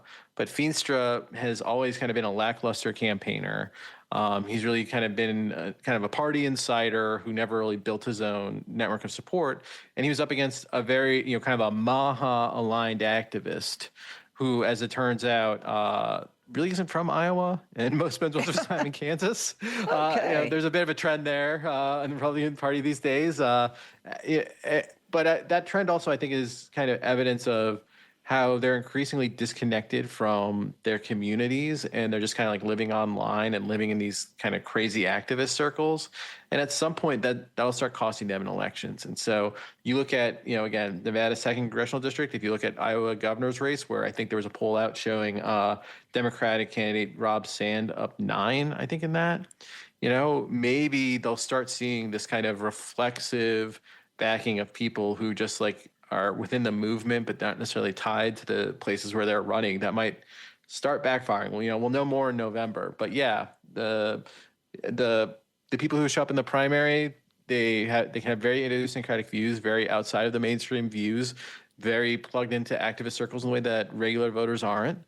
And again, we'll know more in November, but they're nominating some candidates who look kind of weak on paper. Mm-hmm. Aaron, this is not related to the primaries, but I respect your journalistic credentials. A lot of criticism is given to reporters who write books, especially political books, because if you want to sell that book, you've got to have something fairly juicy that you have never reported. But as if it's important enough, there can be a real backlash. Like, you kept this for your book, which makes everybody look a little crass. Now, there's a new book coming out from Maggie Haberman and Jonathan Swan of the New York Times called Regime Change. And now this is not an example that's really going to bolster my argument, because I don't think this was something that the world absolutely had to know right away. But one of the things they say is that, about the Epstein documents, that there were some documents that referred to nipples, and apparently 6 different times. And they say J.D. Vance said that the nipple docs should be released because Donald Trump has been accused of much worse, assuming that makes you make the conclusion that the nipple docs had something to do with Donald Trump. That's a poor example, because that's kind of, salacious, but it's not really super newsworthy. But you know what I'm talking about. There have been other journalists who saved a big reveal for their book, which, as you know, a book takes at least a year to get out, sometimes more. And, the backlash is, well, if that was so important, why didn't you tell us at the time? What do you think about that? I think it ends up, hurting you in the long run when you do that. Because when you're trying to sell a book, Everything about that book, the way it works now is it's all driven by your success in those first few weeks of it coming out. That's what it is. And so in order to sell your book in those first few weeks, you need credibility with your audience. And when you let them know what's going on, if you're a trusted journalist, then ideally, the fact that you've already kind of disclosed this thing and you've shown that you're good at kind of getting facts like this, hopefully that drives your sales. And now, I think everyone's kind of used to it. It's like, oh, okay, well, I heard from the Maggie Haberman book that this happened because I saw 10 different articles on it in the New York Times and and the Atlantic, et cetera, et cetera.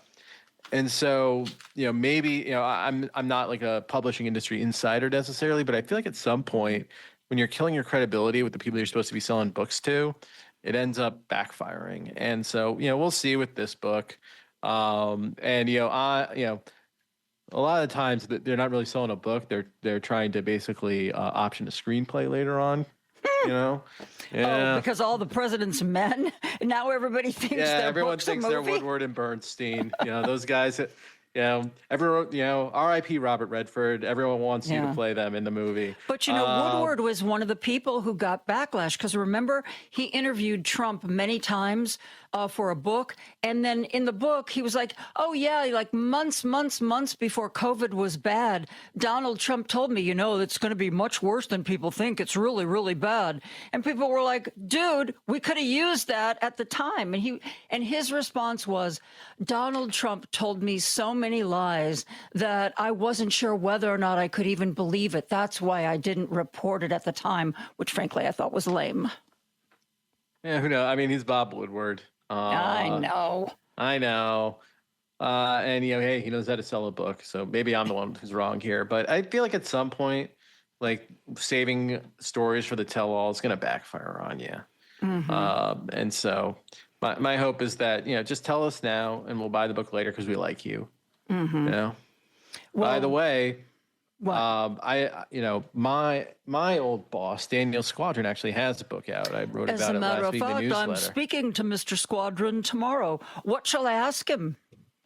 Ask him how great it was to have Aaron Kleinman as one of his employees when he first started out at Future Now. Okay. I would actually, the best parts of that book are him talking about just the day-to-day life of being in the state legislature, because he was in the New York State legislature during a legitimately insane time to be a New York State senator. He told me that for the 10 years that he was in the New York State Senate, he assumed that the FBI listened to every single conversation he had because 6 people that were at his wedding ended up going to federal prison.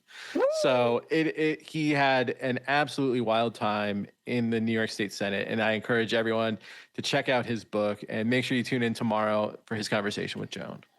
Well, thank you, Mr. Kleinman, for that. I was kind of hoping for something a little different, but asking him, if he's still to this day completely enamored of Aaron Kleinman and so glad that he started working with him. I could maybe pull that clip and send it to you. What do you think?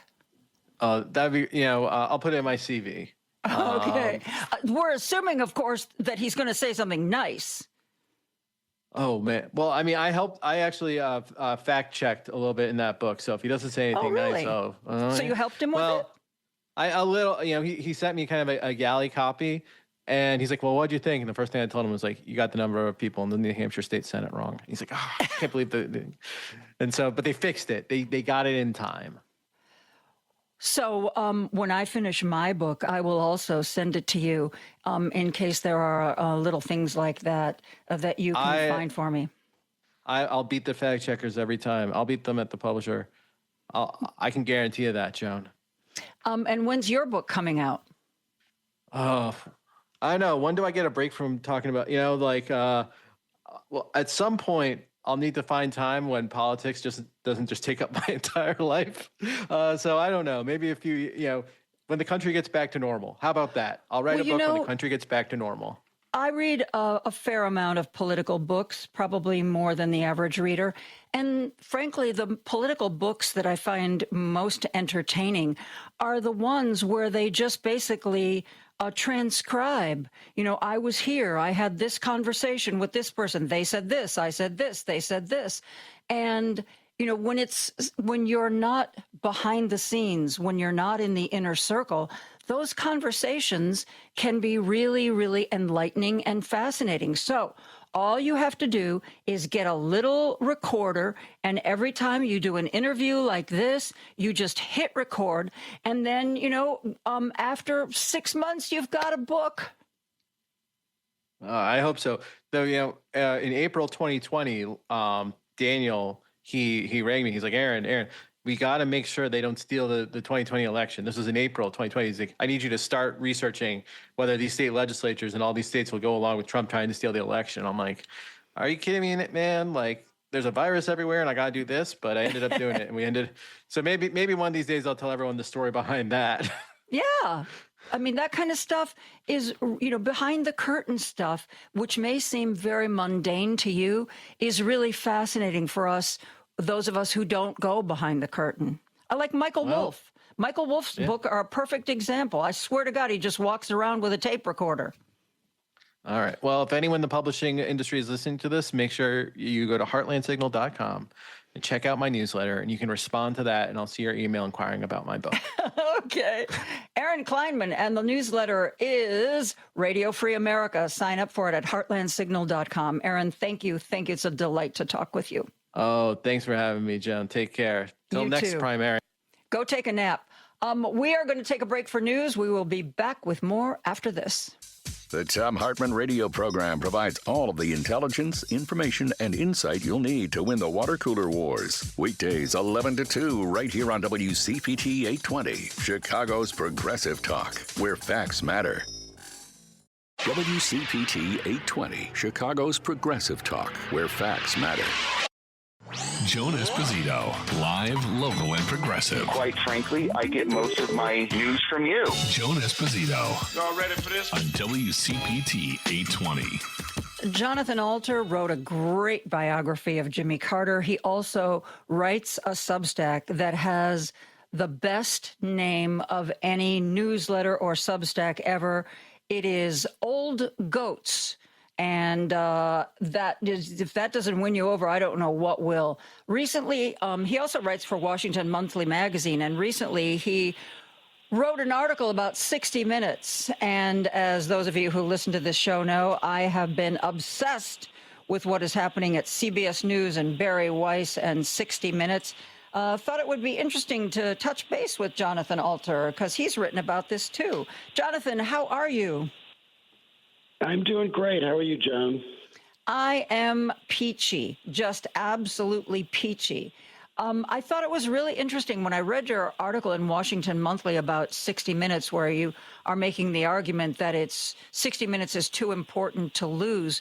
But you start off by saying, for some reason, this 60 Minutes story put me in mind of 1968. Explain that, if you would, Jonathan.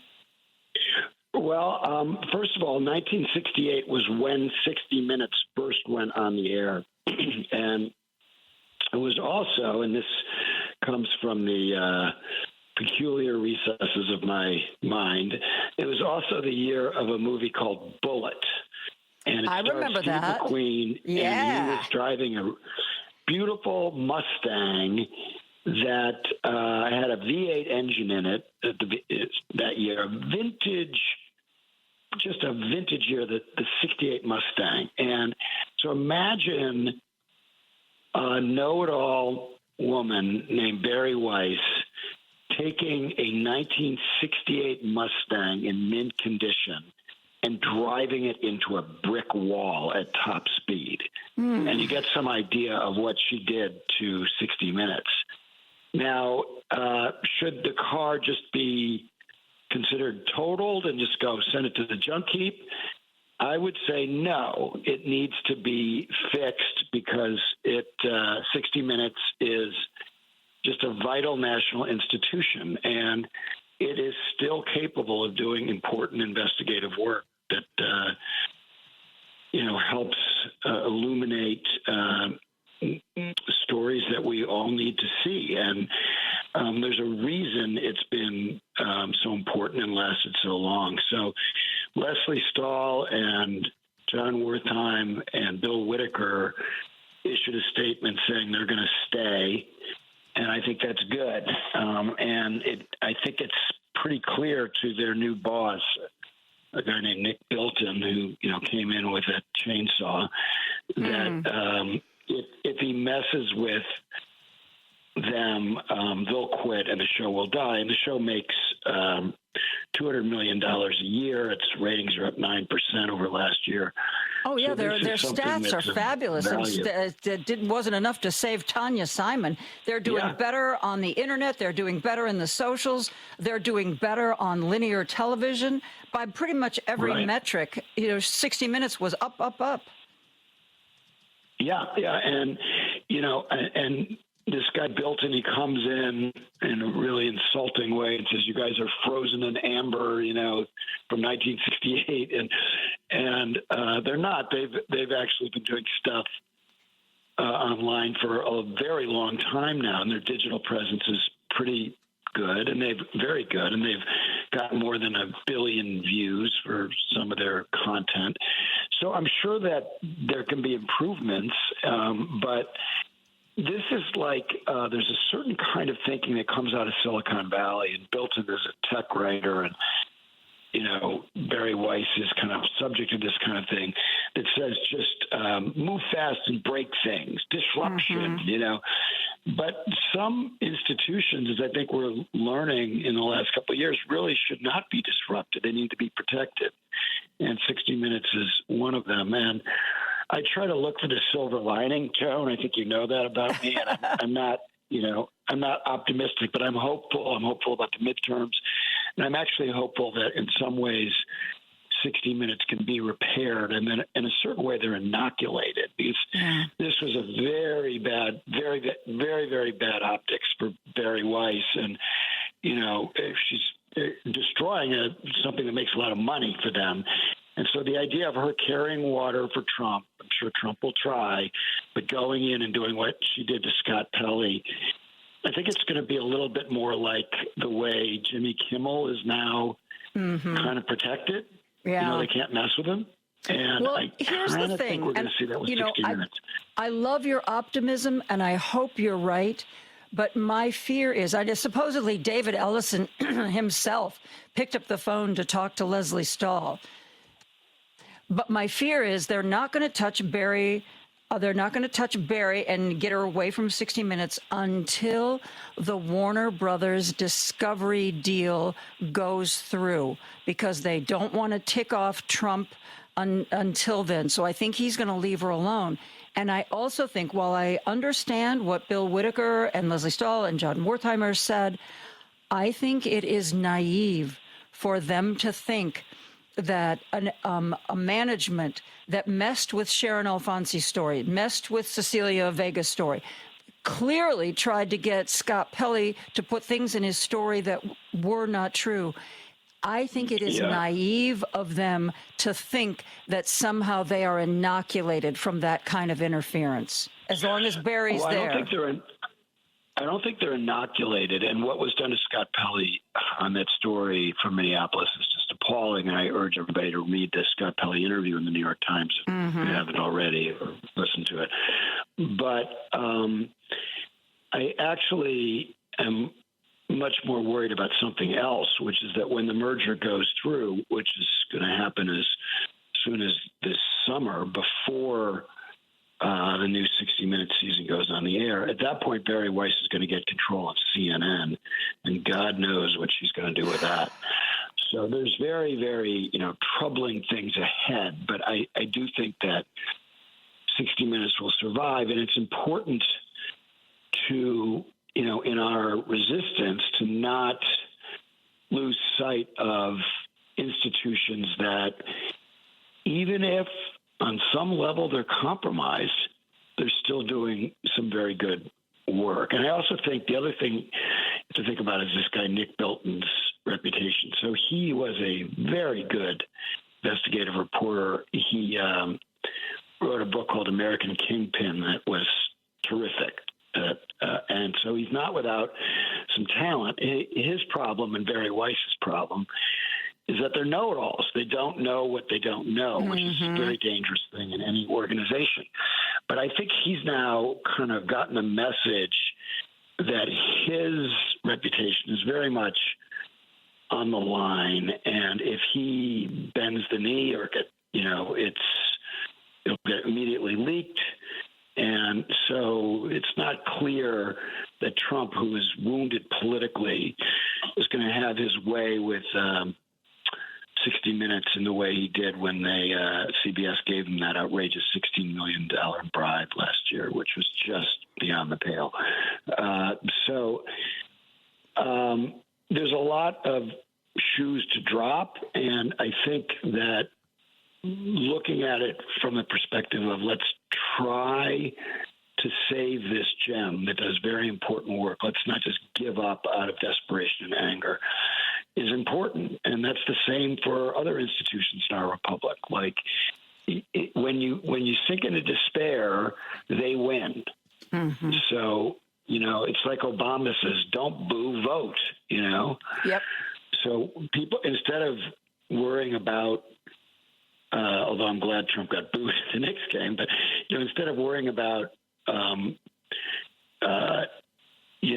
absorbing all of these blows and then just kind of stewing in our anger, people can work on political campaigns all over this country, from Chicago or any place else. It doesn't matter whether they're competitive races in Illinois. These call tools allow people to get involved and do get out the vote work in any campaign they want to, anywhere in the country.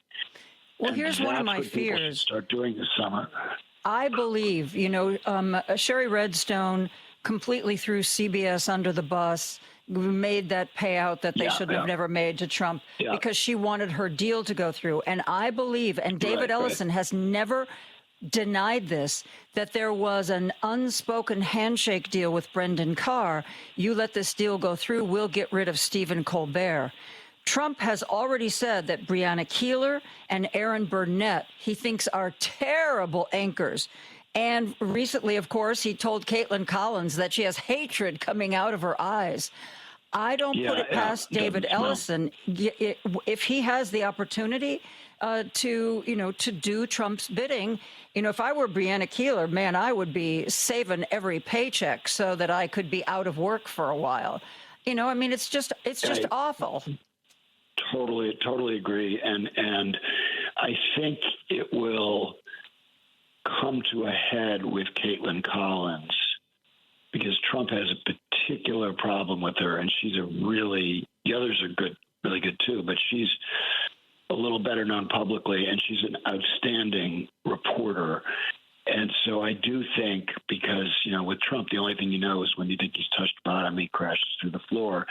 He will probably very publicly try to get Ellison to get Barry Weiss to fire Caitlin Collins, and that will be a huge story when they do that or try that. But what we're going to have between now and then is you'll have, a lot of management at CNN that will quit rather than execute that decision, and there'll be a lot more to come. This is a full-on assault on the American media by the President of the United States, and I agree with you that there's no such thing with him as inoculation, but there is a difference in leverage points. And when the assumption that, Barry Weiss wants to just continue as, Donald Trump's errand girl, she has her own reputation to look after, and she had a very, very bad week. And that, shouldn't be ignored. There's a certain leverage that every person and senior position at CNN and CBS News now has over her. What she did on that Scott Pelley piece will stick to her for a very long time. And, if she is smart, she would, if she's really smart, what she'd do is she'd give Caitlin Collins a lot of money to go join CBS with the understanding that she's not going to mess with her on 60 Minutes, be one of the new correspondents there, to do something to show some degree of independence. It's not a good look for them. And unlike a lot of Trumpsters, they are still journalists, Bilton and Barry Weiss. And she puts out a publication, the Free Press. It's not terrible. It's not Breitbart.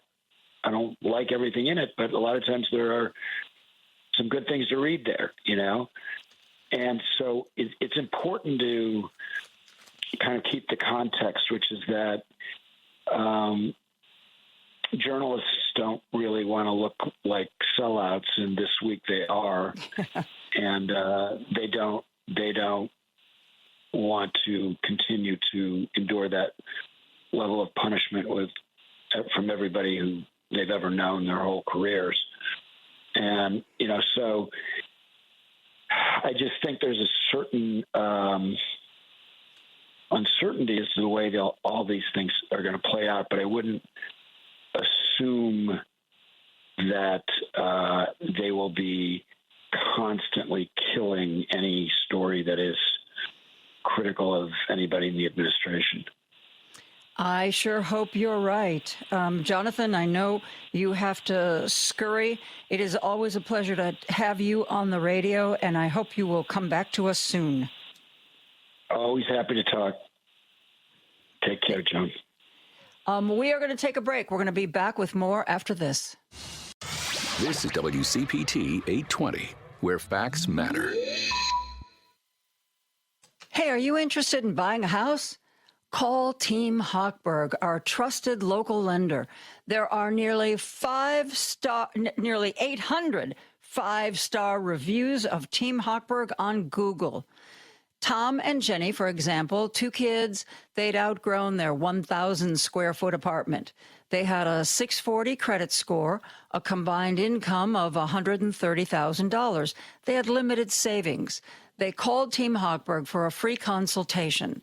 David answered their questions, introduced them to a realtor who then found them the perfect home, and then he helped them get an FHA mortgage with just 3.5% down. Let's review.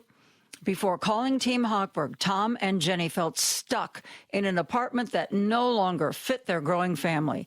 After speaking with David, they secured an FHA mortgage and bought their first home with only 3.5% down. If you want to buy a home and you have credit scores in the 600s, if you have limited funds for a down payment, do what Tom and Jenny did. And David has helped me and thousands of CPT listeners refinance as well. But you've got to make that call. 855-563-2843 or go online, 56david.com. That number again, 855-563-2843, or the website that we all know and love, 56david.com. ACM Equal Housing Lender, NMLS 643114. Now back to Joan Esposito, live, local, and progressive on WCPT 820. Well, I told you at the top of the show that Donald Trump says we've got a deal. There's a deal. So there. I also told you he said he was going to call off any further strikes, but that there was reporting this morning that some of our precision bombs had taken out a drinking water facility. The Guardian U.S., as I just said, is one of my favorite papers. They are now reporting that these strikes on water facilities in Iran, that could be a war crime. You know, like bombing a girls' school. I mean, the response for that was we had bad intelligence. Our intelligence was old. You know, we were under the impression that was a military target. I wonder what they're going to say now. Anyway, apparently one of the countries that Donald Trump says has signed off on the deal is Israel. And a source in Israel told the New York Times, we don't know what he's talking about. We don't know what he's talking about. This announcement is a surprise to us. I have not yet seen anybody reporting a big announcement from Iran. You know, usually if Donald Trump says, like, there's a deal or we're talking, Iran will come out and say, we don't know what he's talking about. We are not talking. There is no deal. But I have not seen any reporting yet on any statements coming out of Iran. But Donald Trump has said basically that there's a memo of understanding, not an official, cross the T's, dot the I's document that everybody's going to sign, but an understanding of the big issues and how they should or how we want them to play out. Hey, you know what? It's better than nothing. And especially since oil executives announced this morning that gas prices are going to continue to go up. No one seems to know quite where they're going to stop. But recently, Donald Trump was speaking, and he was asked about the rising inflation rate. And he said to the reporters, I love inflation. That's great. I love inflation? It's great that we have inflation? What? I didn't really understand that. And apparently, leader of the minority in the House, Hakeem Jeffries, didn't understand it either. And he talked about Donald Trump saying that Donald Trump loves inflation. Listen to Hakeem Jeffries. It was sort of an extraordinary statement, but I also think we have to put this into context. Donald Trump believes there's no affordability crisis in the United States of America. He's called it a hoax. Donald Trump has directly said he doesn't care about the personal finances of the American people. And now Donald Trump has said he loves the inflation. And at the end of the day, I think the reality is the only conclusion that we can draw is that he doesn't give a damn about making life better for everyday Americans, which is one of the reasons why life has gotten more costly and has gotten worse for everyday Americans, both as a result of the Trump tariffs, which have increased costs by thousands of dollars per year. He's gone after ripping health care away from everyday Americans, millions of people, as a result of his actions and the one big ugly bill. And now, of course, the reckless war of choice in Iran. That was Hakeem Jeffries reacting to a very, very strange statement where Donald Trump said he loves inflation. Okay. All righty. Which is kind of counterintuitive, but which is also what makes me worry so much about whether or not we truly have this deal that he's touting, with Iran. You know, is that something that he is just kind of inventing in his mind? Who knows? Who knows? Who knows? We are going to take a break, and when we return, we are going to be joined by our good friend, travel expert, Joe Brancatelli. There is, with the war going on and other political stuff, there's lots going on in the world of travel, the stuff you should know about. We are going to have those discussions when we come right back after this. Chicago's Progressive Talk, WCPT Willow Springs, is powered by ComEd. Visit ComEd.com/facility assessment to learn more about energy savings. Joan Esposito, live, local, and progressive on WCPT 820. Joe Brancatelli writes a business travel newsletter, Joe Sent Me. You can find out about it at joesentme.com. And we are going to talk about travel, but Joe is a New York State resident. Imagine that you were pretty excited last night. Did you watch the Knicks game? Oh, of course. I mean, we don't have the advantage that Chicagoans have of having had Jordan 6 times. So it's been 53 years for the Knicks. Wow. But here's something I think that's really valuable, Joan, and I've been thinking about it today. You know, anybody who's pays attention to sports at all will have heard this is an amazing comeback, biggest comeback in NBA history in the playoffs, blah, blah, blah, blah, blah. But I broke it down more simply. In the first half of the game, San Antonio led by 27 points. In the second half of the game, the Knicks outscored San Antonio by 28 points, which leads us back to John Lennon and whatever can be done, you can do it. And I think people should take that into November. That's my long-winded way of saying, it's way too early to give up any hope or think things will be badly. If you can think it can be done, it can be done. Yes, indeed. And I also think Donald Trump jinxed them because they were on quite a run, the New York Knicks, and all of a sudden Trump shows up and they lose. Trump goes back to Washington and they win again. So if I were the owner of the Knicks, I would politely tell the president to stay home. Well, all the owners of all sorts of things are toadying up to Trump. But in fairness to Trump, he has been a longtime Knicks fan. That said, the best thing I read on social media this morning was some Knicks fans saying, well, of course we did badly in the first half. It took a half to get the stench of Trump out of Madison Square Garden.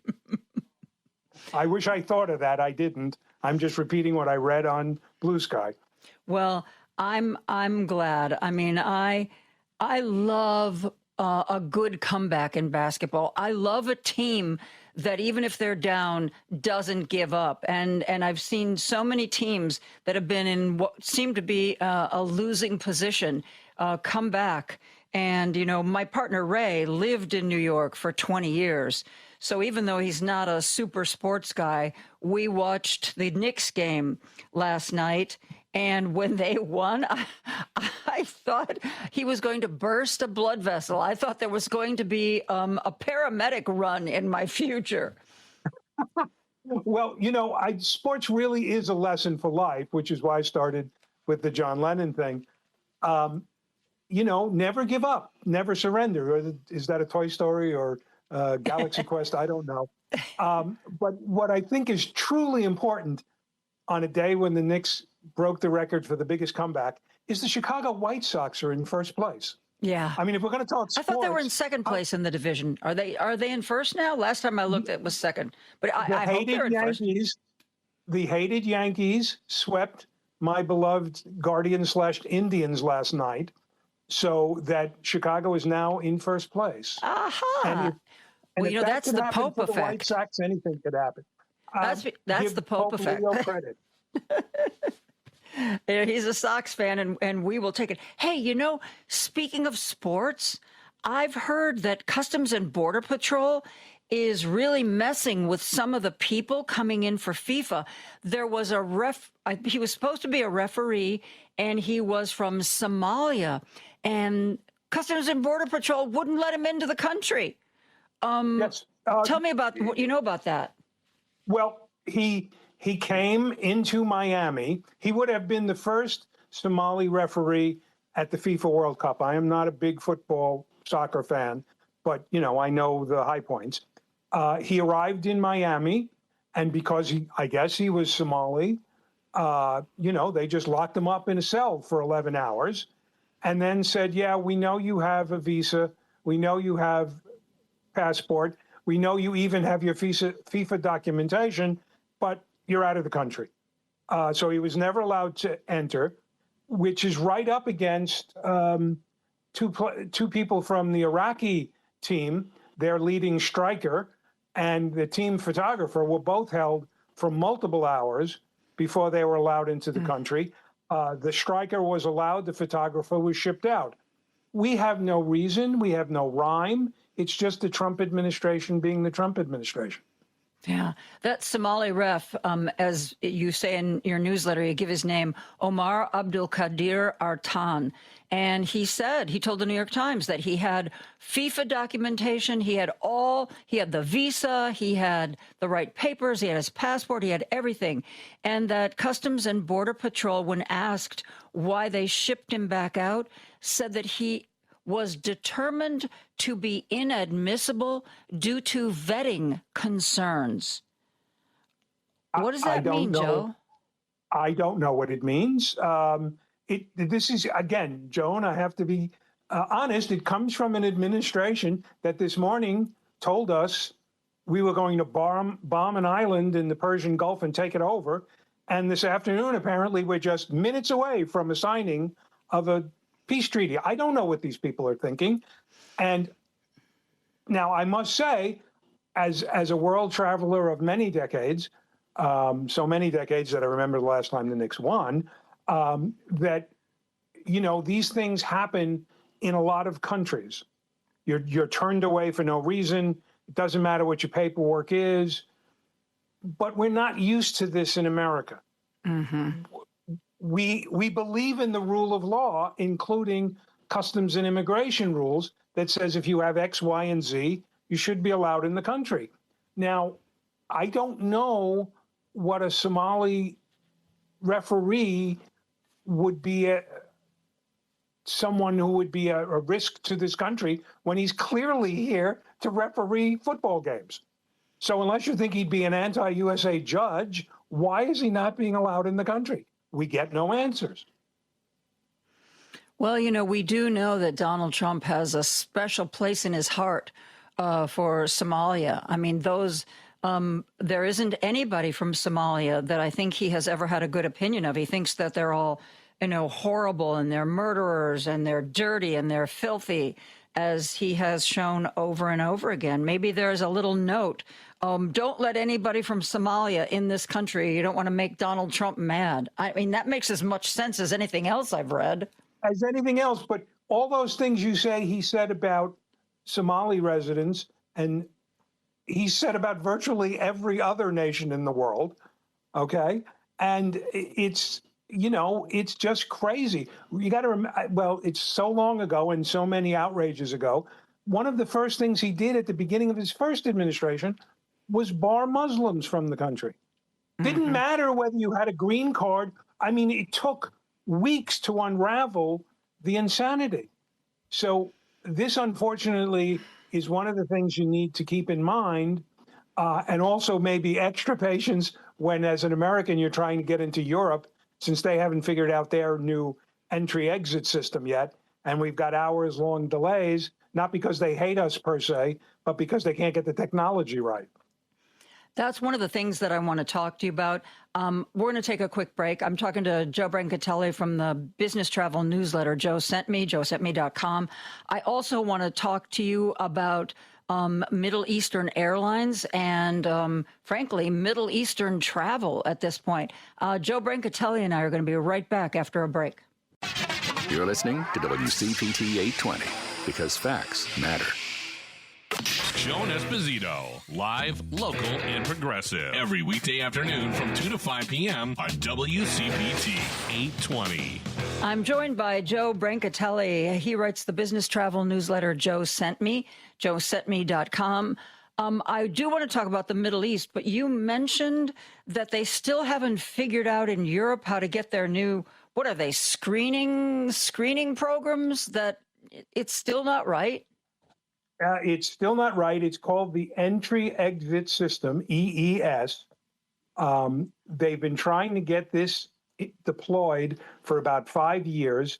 The so-called requirement to use the system went into effect earlier this year, and it has been a nightmare.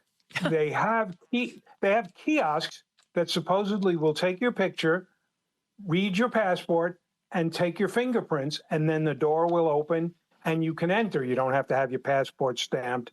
You don't have to pass through the custom guys.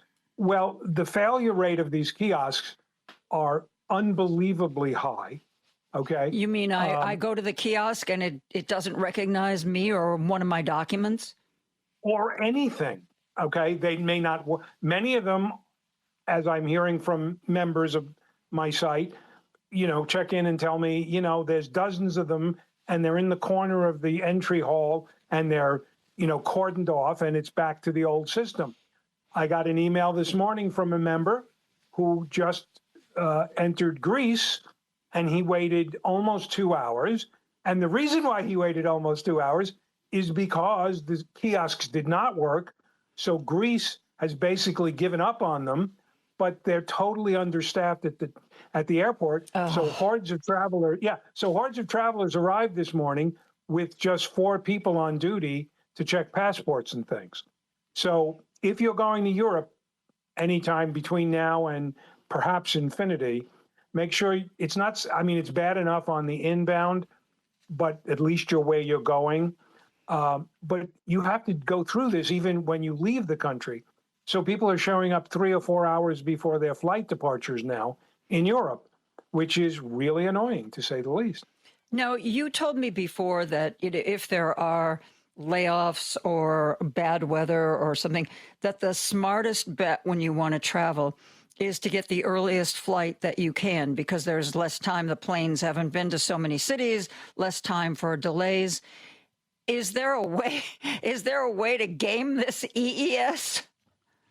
The best way, the airport we've heard the best about is Paris, Charles de Gaulle, which is coded CDG, which the locals call Roissy because, it's France and they have a different name for everything, including their own airport. We're told that the French, have paid no attention to this and they're doing it the traditional way and things are not bad. But what I would say is if you're trying to, quote unquote, game the system, fly nonstop. Again, it may not be better. If you're flying nonstop, for example, to Greece, that doesn't help you. But at least you don't have to think, well, I'm flying to Frankfurt and that's where I'm entering the EU. So now I have to wait until they clear me before I can get to my flight to get to Greece. So nonstop, wherever possible, even if you have to pay a little more for a nonstop. Now, Chicago O'Hare is not the best connected of the nation's biggest airports, but it has plenty of connections, plenty of nonstop flights that you could pretty much get anywhere you want in Europe and then take a train. Oh, well, that's interesting. I like that. I like that idea. Of course, if I'm flying west, I always stop in Los Angeles and spend some time with my daughter, and then from Los Angeles, I can get nonstops to everywhere and anywhere, which is yeah. So stay with your family. They have 7 airlines flying to Shanghai. Yeah. As New York does. New York, LA, and now Atlanta are basically the 3 biggest hubs for nonstops to Europe and Asia, although Seattle's getting up there for Asia. But again, not everybody, if you're connecting domestically, sure, that's fine. But what I meant was don't fly to Frankfurt in order to get to, say, Warsaw. Mm-hmm. Fly lot Polish direct from Chicago nonstop into Warsaw rather than that, even if it costs you a little more, because the grief you'll save is your own. I wanted to talk to you and find out what's going on in the Middle East. I get like all these ads for, different cruises and different river cruises and different resorts. And I've noticed I've never seen the pyramids. And somehow I started getting ads for a Viking river cruise that takes you through all of the portion of the Nile that visits all the sites. And I thought it was interesting. It was like, yeah, free travel, big discounts on the booking. And I'm thinking to myself, of course, nobody wants to do this river trip right now with the Mideast being such a hot spot. So what is open? What is safe? Well, let me take the last one first. I don't know what's safe. As I said, this morning we were invading Kharg Island. This afternoon, Trump says we're having a peace treaty. Is just hours away. So the airlines themselves truly don't know. Now, the big 3 Middle Eastern airlines, Emirates, Etihad, and Qatar Airways, have all been busily rebuilding their schedule. And in fact, just this week, Qatar announced that they would be returning a nonstop to Philadelphia to Doha. So, but they have no choice but to fly. They certainly can't make money keeping their planes on the ground. So they're going to fly. But only you for yourself can decide whether you want to go to a place where, missiles and drones could be flying every 20 seconds. I'd like to go to Ukraine as a show of support. but it's not practical. First of all, you can't fly into Ukraine from the United States right now. But, so personal safety is a different standard for everyone. If you've got a family, that's one, determination. If you're a senior traveler and saying, well, I've lived a good life, so if I get blown up, I guess it won't be so bad. All of these things, again, everyone has their own standard. I would say this season, until we get more clarity, give the Middle East a pass, and certainly don't fly through the Middle East to get to India or elsewhere in Asia. Find another way around. That would be my best advice, because, it's just crazy out there, and we don't know what happens.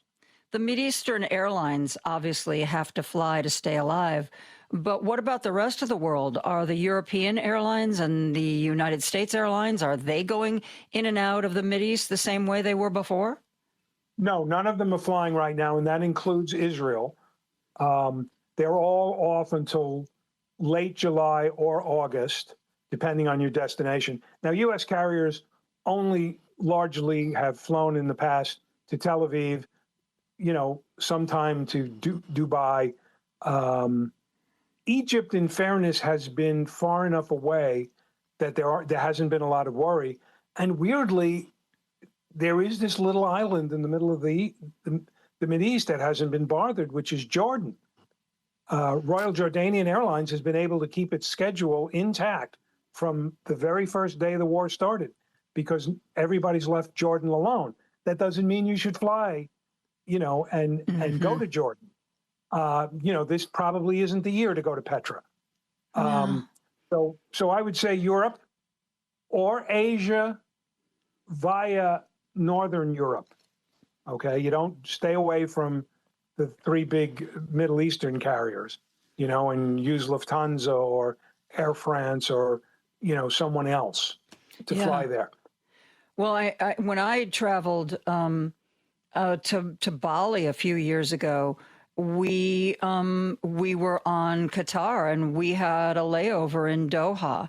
I wouldn't do that now. When the war first broke out, we were talking to people who were in Dubai hotels hoping to get out. One person had been on their way to Thailand.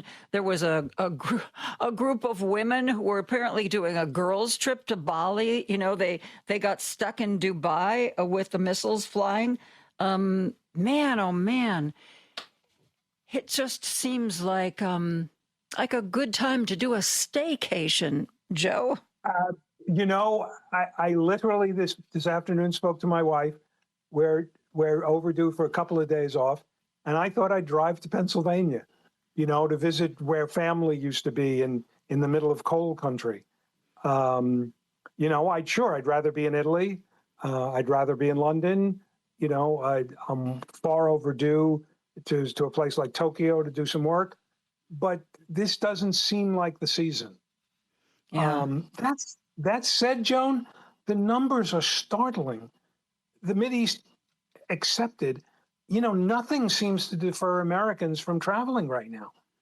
Do you Higher think airfares. They used to say to journalists, when journalists were sent out to war zone, there's this sense that I'm a journalist, I can't be injured. I'm not really fighting. I'm just here to report on it. That somehow psychologically that made them feel bulletproof. Is that psychologically, are people figuring, I'm a tourist, nobody will hurt me? Yeah, first of all, those are the reporters I would never hire because they're not thinking clearly, and I wouldn't trust their reports. But yes, tourists suspend disbelief. Once upon a time when I wrote comic books to get through college, we used to have this rule about how much disbelief could you ask the reader to suspend. I live in a tourist village called Cold Spring on the Hudson River. I mean, I am literally looking across the river at West Point right now. We get hordes of travelers up mostly from Manhattan or Brooklyn on the weekends. And, they walk down the middle of the road. And I'm thinking, you wouldn't do that in Midtown Manhattan. Why are you doing that here? The cars can hurt you just as much. But in their head, And by the way, we're just 50 miles away. We're in the country. Nothing can happen to me in the country. So yes, tourists really need to, because no one else can do this for you. Only you can take care of your own safety and judge what you find safe. So be skeptical, especially in a year when we're going from invading islands to peace treaties in 12 hours, because no one knows what's going to happen. Yeah. Well, as much as I want to see the pyramids, I don't think I have the nerve to do a river trip on the Nile right now. You know, well, the pyramids will be there next year. You might not, and I might not, but you know, the pyramids have survived, so no reason to think they won't be there next year. And you know, but there is a sweet spot. You know, when a part of the world, for whatever reason, is sort of a place you don't want to travel to, as those circumstances start to change, it seems like there's a sweet spot where the prices are still low, but the place isn't dangerous anymore. I don't know how to figure out where that sweet spot is. Well, if you were to listen to Emirates Airline, which is the flag carrier of Dubai and the largest of the what we call the connecting airlines, they have no intention of cutting their schedules because of high fuel prices. On the other hand, they claim they're not going to be cutting fares. They're going to offer other alternatives. Like, I don't know, Tim Clark, who's the president who made this comment, wouldn't tell us. I mean, I wouldn't be going to Dubai because he's going to slap an extra dollop of caviar on my dinner plate. You know, I would want a price break. But if he's not going to offer them, then again, you know, visit Michigan. The Upper Peninsula is nice, right? We're all going to come to Joe's house. Come to Joe's house. Come knock on the door. Tell him you're a Joan Esposito listener, and we'll give you a lemonade and we'll look at the Hudson River together. That sounds like a plan. Thank you, Mr. Brancatelli. It's always so much fun to talk with you. Have a wonderful week and good summer if we don't talk again. Oh, we'll talk again. You're not getting off that easy. Joe Brancatelli does a business travel newsletter, Joe Sent Me, joesentme.com. That is going to do it for me today. Of course, Driving It Home with Patty Vasquez is up next. She's going to be talking to somebody that's, I think is going to be a great conversation. Alana Billingsley, who is a union rep for the Association of Professional Flight Attendants. She's also going to talk to our good friend Ira Shapiro, and she's going to talk to the president of Aurora Pride about the Aurora Pride Parade. That is Sunday, June 14th. And remember, Richard Chu kicks off our day at 6 a.m. He is going to be talking to his Friday morning regular, Karen Byrne. That's at 6:30. He's also going to be talking to a couple of historians, Kevin Schultz and Michelle Duster. I will see you tomorrow at 2 o'clock. I certainly hope you join me then. Until then, have a great night tonight. I'll see you tomorrow.